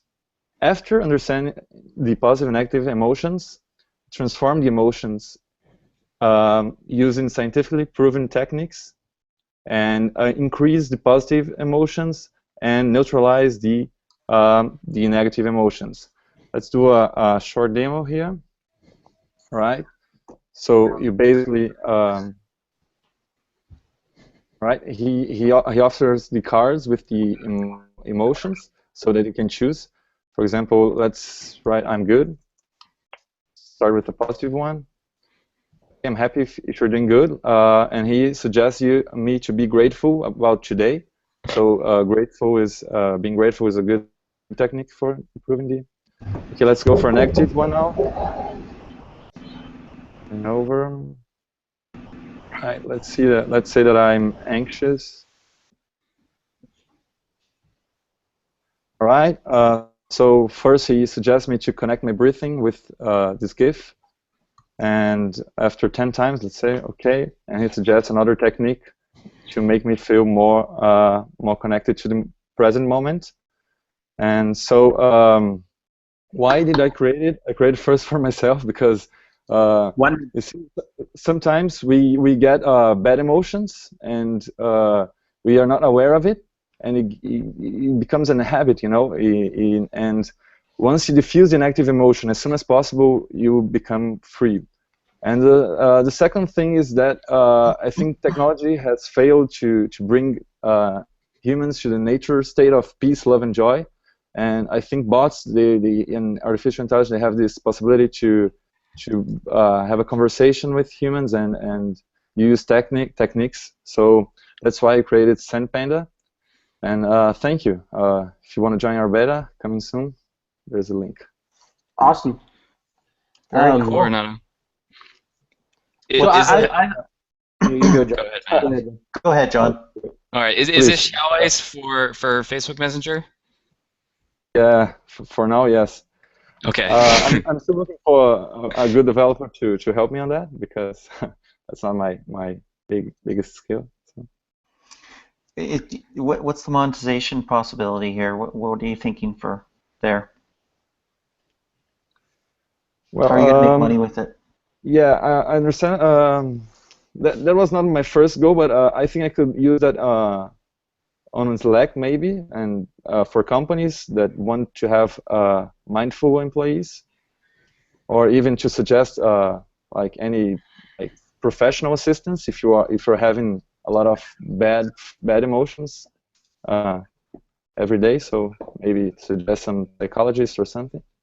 That I think that's two possible ways. My question is, so I've heard a lot of people actually talk about building something like this. I think it's a great idea. I think it'd be great if people use something like this and it actually had a positive effect on people, which I believe that it could. But my big concern with an idea like this is I think you could get people to use this for a day, 2 days, 3 days, but how are you going to make sure that people are using this, 2 weeks in, 3 months in, a year in? Like, is there going to be, how are you going to solve that? How are you going to make sure someone uses this for a year?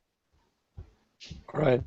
That's an interesting question, Matt. And that's one thing that like bothers me. Like, how can I bring people in and make them use it every day?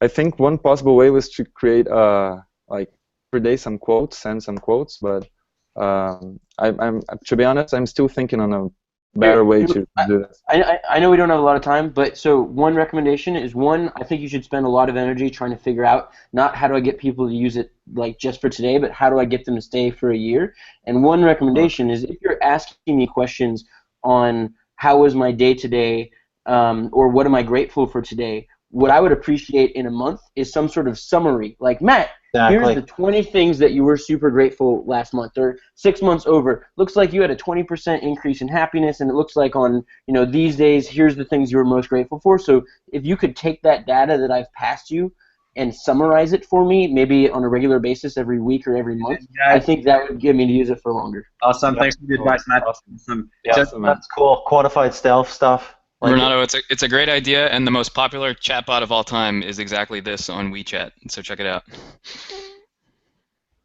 Okay. Awesome. Judges, to your Google spreadsheet. John, does it make money on WeChat? It doesn't. Microsoft built it. They don't store user data. It's just for good. It's to power their bots. I think users use it like 50 or 60 or 70 times a month or something. It's very highly engaged. Microsoft is just data mining. This is all right, thank you very we're much. rating, right? Thanks, Renato. Thank you very much. Thanks, Renato. Good luck. Bye.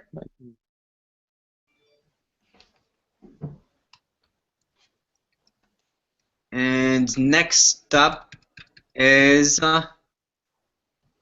Disaster Now.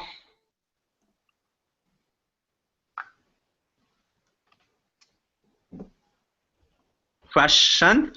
Is that how you pronounce it? Can you hear us? Disasters now? Disasters now is having a little disaster. I can't hear you. Can you hear us? No worries. We cannot hear you. Can you restart your computer or the system and we'll take you after this? Perfect. So up next right now is going to be Euclid with Ujwal. Ujwal? Yeah. Can you guys hear me? Yep. Perfectly. All Awesome. right, let me quickly just share my screen. So you have 3 minutes to pitch the judge and demo your bot, and then there's a 2 minutes question and answer. Take it away. All right. Hi guys. This is Team Euclid. We built a bot called Euclid. Euclid is actually a bot that makes your workplace fun and engaging. The tagline essentially is making workplaces fun. We are heavily inspired by the project Aristotle done at Google, where the primary deduction essentially was better ties to each other. So we thought, how could you actually do that? How would you productize something like that? And still sort of differentiate from the other bots right now that are basically focusing just on regular feedback recognition, bot being little bit of disclosure. We are basically a young startup based out of India. We are working on a new kind of intranet, an intranet just focused people links that we usually have right now. What we realize essentially is Confluence, etc. are basically tech tools, not really that easy for other tools. We had a simple Django app, very basic user accounts, basic document keeping, some models of feedback and recognition. But the bot angle is something that we completely built up over the last 2 days. What does Euclid do? Basically, it quizzes people about their peers, it collects little personality quiz type things from people, and it also does some basic stuff like instant feedback. Let's quickly jump into the demo bit. So this is a test team that I just started today. Euclid is right here. I'm gonna just Euclid. It basically comes back with stuff like what all can you do, and it will tell me about what are the things that she can do right now with me. So it basically does fact, persona, quiz, feedback, and profile. If I give fact, it's going to collect some. It's going to ask me a funny little question so that I can answer. Hobby, and it's going to keep asking me some of these questions as long as I'm interested. I'm going to say, let's get more. Not. I'll just.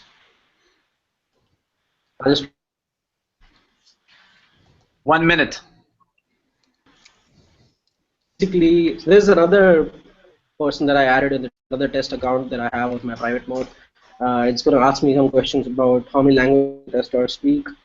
I'm going to guess 4. It's right, and I get points. So other than basic quizzes and prompts, it gamifies this whole experience. So I can just go and say, Euclid, show us the leaderboard. And it'll actually show us the leaderboard, which is basically points and badges that you get. I'm going to quickly jump into and show you how a new user is joining your team, and whenever that person joins your Slack team, Euclid will basically onboard the person used. Also, just to show us Euclid innovation we did over usually recognition bots right now basically specific. And time's up. But all right. Question I have is, I keep hearing from people who are getting Slack exhaustion. Slack is pinging them too many times, too many things going on, and they're starting to people love Slack, but they're starting to hate Slack and love-hate relationship. Mm-hmm. Do you consider that to be a problem for you? Right. So I think the main question here essentially is that how flexible are you going to be when you prompt users around that? I think the way we have designed it is that it's people's timings of interaction, etc., and then basically find the right time to. I know that's easier said than done, but I think with the fact that you're in the general channel, you can basically make assumptions about people at a state where you could pick them. Cool. So if the bot, if I'm talking to the bot and the bot asks me if what my favorite hobby is, and I say gardening, then if one of my teammates is taking a quiz about coworkers, would it use my previous answer about gardening in that quiz? So it would say like, which of your coworkers likes gardening, and then I would be one of the options. So that's a good that's a good idea. I mean, you could do this way. What right now essentially is we have If you don't do that, you better do because that is awesome. Because then I would get to know my coworkers a lot better. 25. That would be super cool. Yeah. Have you guys heard of Growbot?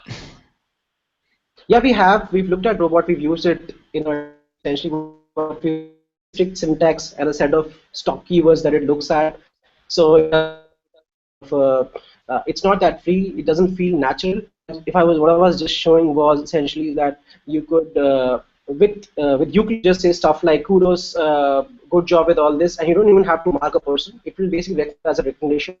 Who was that a praise with someone, and you could just basically write the name and then it. Awesome, and time's up. Thank you so much for your pitch. I would look at what they're doing because they have 5,000 customers. Sure.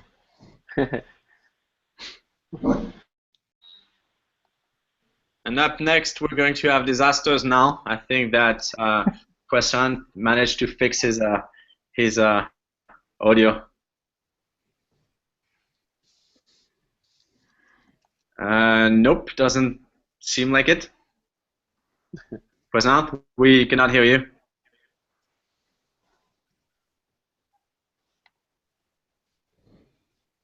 Still not. We've got Ben from Symbolytics in. Yeah, exactly. Pradhan, can you try to restart your machine? And if it doesn't work, we'll put you at the end in 4 teams, and we can do a Skype or something like this. Thanks. So. Can you hear me? Yeah. Yes. Who's speaking? Great. This is Ben. Ben, awesome. Awesome. So you have 3 minutes to. Already sharing the screen. Yeah, we can see. You guys see my screen? Yep. Yes. Take it. All right. So I'm just gonna disclose right away. I've been working on a restaurant bot before, and basically I used a couple tables, but that's about it. Everything else did in the past day and a bit. Over the past few weeks, I've kind of become obsessed with numbers. I think we're all talking about how amazing bots are, but none of us know how people are using them and how much they're going to use them and where they're using them. So what I built here, I've only signed up. I've deleted the entire user. I built basically an platform, and all it requires is for you to sign up with Facebook and be permission from all of your pages. Voice you test my bot.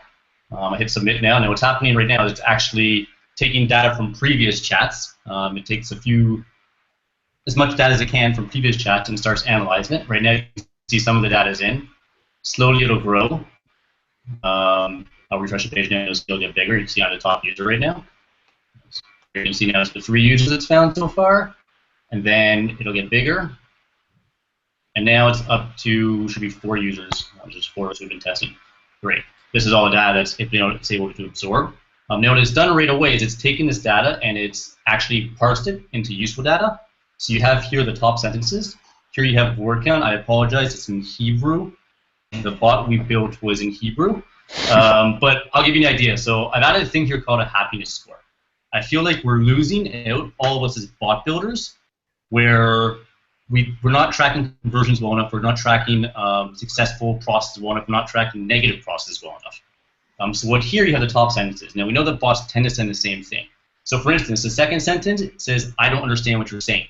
So that would be a negative experience. You mark that as negative. The third sentence, or 4th sentence, this one here is great, it's a conversion, that's adding it to an order. And then if you look at this one here, it's cancel, which is also a negative experience from my point of view. Now we'll refresh it, and you'll see the happiness score has been given. It's a low happiness score.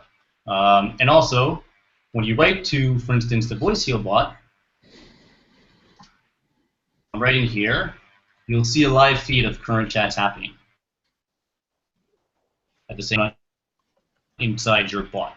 But of course, it's a bot that communicates with this, which I did. So I took another old page of mine to Dingo, and this one here also communicates with the bot. If we type in menu, we'll see the options. So you have here summary, top users, today. So let's type in at bot, press the bot, So this goes by bot name. Summary.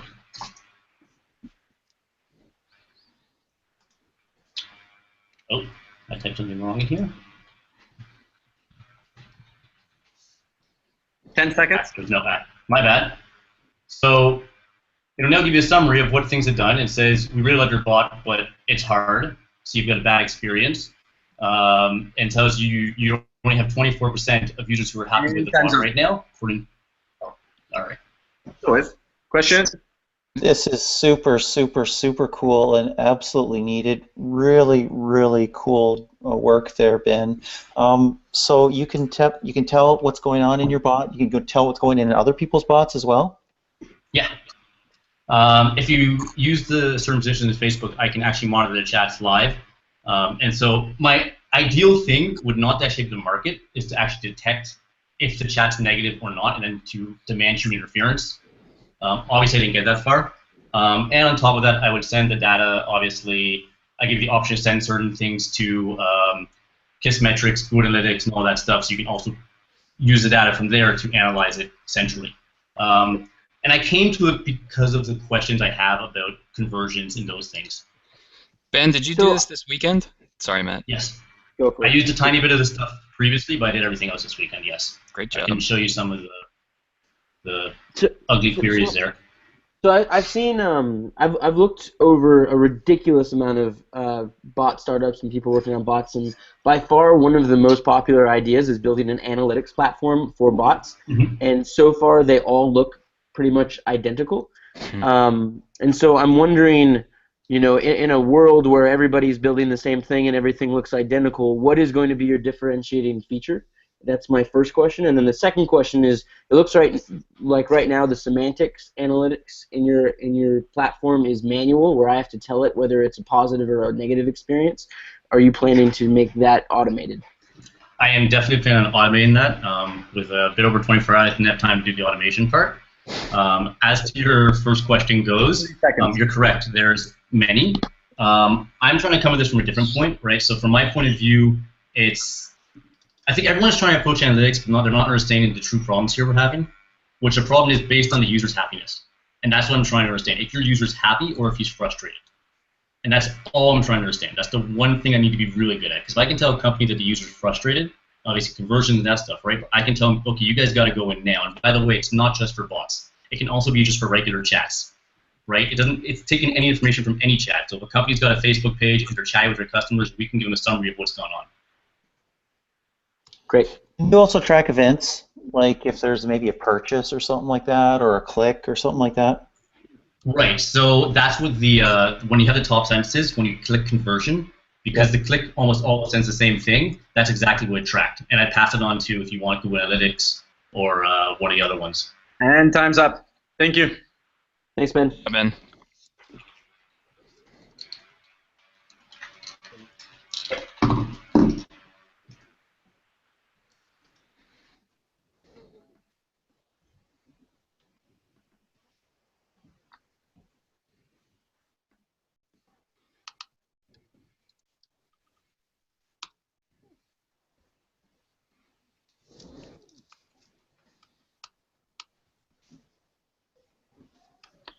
So guys, we have another three teams and a video.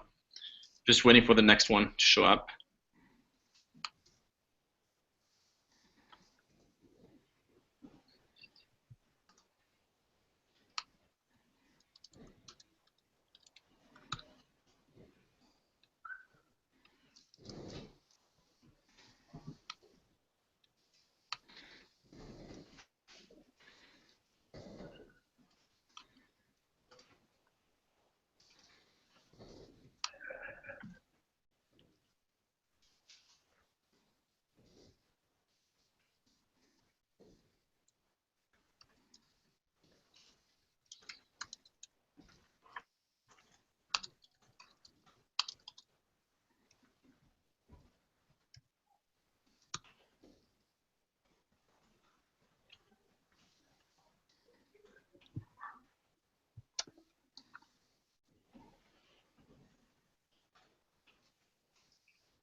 John, if you want to crack a few jokes or tell us about your hockey skills, go for it. My hockey skills are unparalleled, especially since I haven't been on ice since the season, which is like 2 months ago. So. It's a pretty severe wound from your finger, I think. Oh no! My last wound was about a 2-inch cut, about a ½ inch deep on my leg from a skate blade. The punchline of that particular joke is that it was my own skate blade. So. Very flexible person. Yes, exactly. I have given a lot of blood to the game of ice hockey.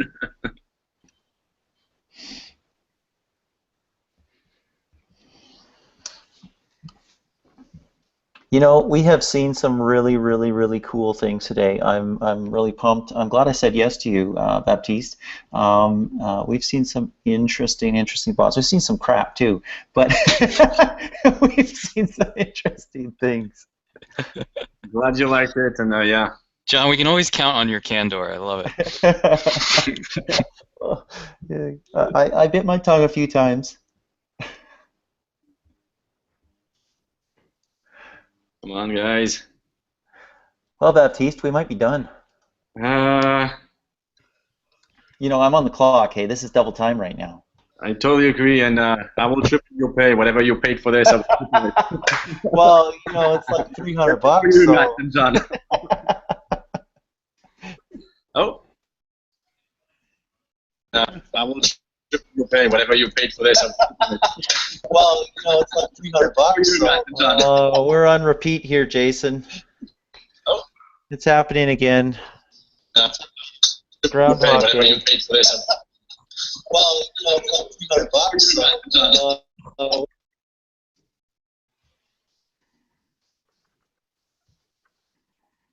Sorry, Jason, had to meet you. There's still like the weird echo. It's either Groundhog Day or Edge of Tomorrow, right? I mean, somebody kill him and start over. I mean, restart the day. I think everybody that's late needs to just send over a video. I agree, and I have somewhere else to be. Exactly. We're gonna give it another 2 minutes, and I think everybody that's late needs to just send over a video. I agree. Any blue? And I have somewhere else to be. Oh, I love seeing Matt when this happens. He's just giving up. Agree? No lube? Yes. Prasant, can you try? Oh, I love seeing Matt when this happens. He's just giving up. Agree? No lube? Prasant, can you try? Yeah. Hello? Yeah. Yep, you're on. Yeah, great. Can you able to hear me now? Yeah, perfectly. Awesome. So I'll be joining from mobile. That's perfect. So you have 3 minutes to pitch the judge and demo your bot, and then 2 minutes of Q&A. Floor is yours. Yeah, definitely. So the bot which right now I'm working on is called Disasters Now. So the main use case is to be going to be during disasters. I felt it's completely meaningless during disasters. We need to go to multiple websites to find the data. Suppose if I stuck in disasters, I have to go to Google and search for disaster and find the emergency info. And I felt like it's completely meaningless. So I thought, like, what if you can provide the important disaster info in single click? Suppose there is a disaster happening in India. What if the person can able to chat with the bot and get the disaster info, like the emergency contact number or who is the rescue person in this local area? Or I thought completely meaningless when you can able to like send the victim location through Messenger or like any other chat platforms. And what if the rescue team can able to come to the victim location, because the location which you send to Messenger or through any chat platform is going to be the exact location of the user. I thought when the disaster is happening, it's completely meaningless to call to someone and say that I'm stuck here, I'm in this location, I'm this building. So I thought, why can't you just send a location of our location, and we can able to get all the, we can able to get the rescue team, or we can able to get, send him the nearby hospitals or nearby what are things nearby. So that's the main reason I was working on disasters now. for example, we have a disaster happened in the last year in India. It's like every year we have a biggest disaster. Like floods will happen every year in India. So during floods will be like majority like lakhs of people will be losing their lives. So I thought like what can we do make their make the efforts of rescue team better, at the same time make the victims also like their life also will be easier when they can be able to directly chat with the bot instead of direct talking to someone in the phone or like going to Google and finding the info. So that's the main use case of the bot. Awesome. You have another minute pitch, or we can just go to the questions. Definitely, I have a demo to show you. 1 second. High tech. I'm getting very meta. I like it. Let's see it. This is a great idea and a great use case, so I'd really like to see this one. Yeah, definitely. 1 second. I'm just turning up my front camera, the back camera. Got to mount the phone on your head. Maybe, yeah.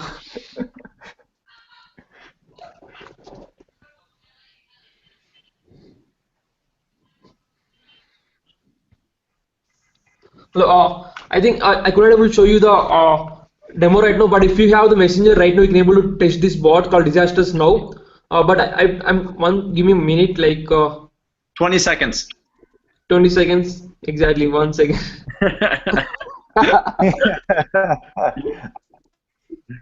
Good answer. Okay, I'm sorry. I don't know. Like my phone is not able to start the back notes, but I can able to show you the. I can able to send you a video, or I can able to show you the demo maybe.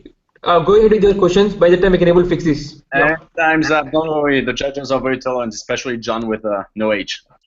Judges, your questions? So I didn't hear everything there, and obviously we didn't hear a lot, but I'm guessing it's a platform that you can understand what's going on in terms of disasters. Is there also a piece to that you can, do something like, are my friends safe, or message your friends who might be in that area? Yeah. So yeah, actually I integrated Facebook safety check in the bot. So I wish I can able to show you the demo. What happens is Facebook has an interesting thing called Facebook safety check. So whenever some disaster is happening, so I can able to tell to my friends that I'm safe or I'm not safe. So I integrated that directly into the bot. So suppose whenever the disaster is happening, I can able to directly tap the Facebook safety check, and I can able to go there and mark as safe or mark as not safe. Cool.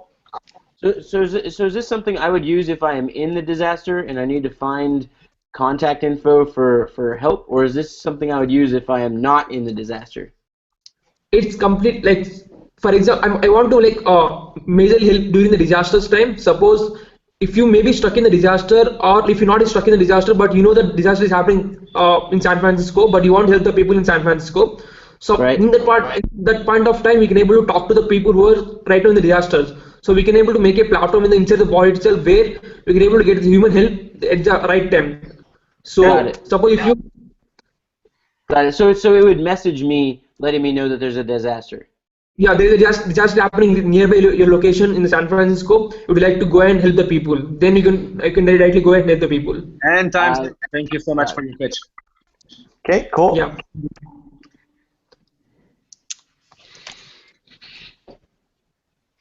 I wish we could have seen that one in action. Yeah. Market potential is hard to gauge for that one. Not sure where he's going to sell it, monetize it. Agreed, but it's a useful service. No question, no question. And if it's useful, then there's going to be some way to monetize, you would think, right? Yeah, exactly. Next up is going to be Bob with Servisti. Hey. Hey, Bob. Oh, wow. Oh, no. Prasam, can you mute yourself? Hi, can I have one more minute, please? Because I connected to my. I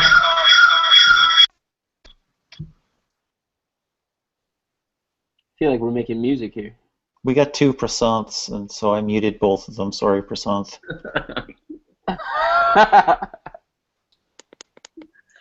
And then So we Baptiste, got. how many more and who's up right now? So up right now is Sovisti and Bob. The floor is yours. You have 3 minutes to pitch or judge, and there's say a 2-minute question and answer after this. Go for it. Bob, you're muted. Can you unmute yourself? Excellent. Bob? Bob? Bob, one time. Bob's out. Bob? It was so promising. Can you unmute yourself? We cannot hear you. You're muted right now. Bob, we cannot hear you, sir.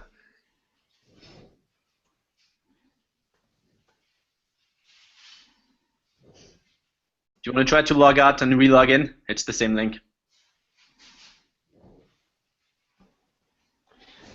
Baptiste, I do have a hard stop in. Well, I should have left already, but I have to leave in a couple minutes.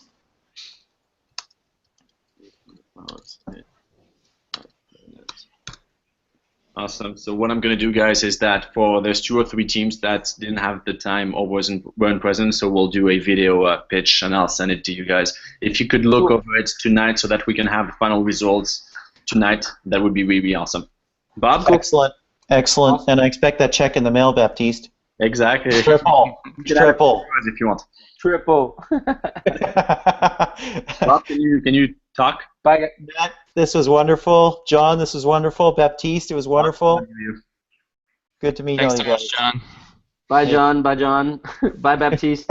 Thank you for everything. Bye. Bob, what you guys do? Sorry, Bob. Bye, Bob.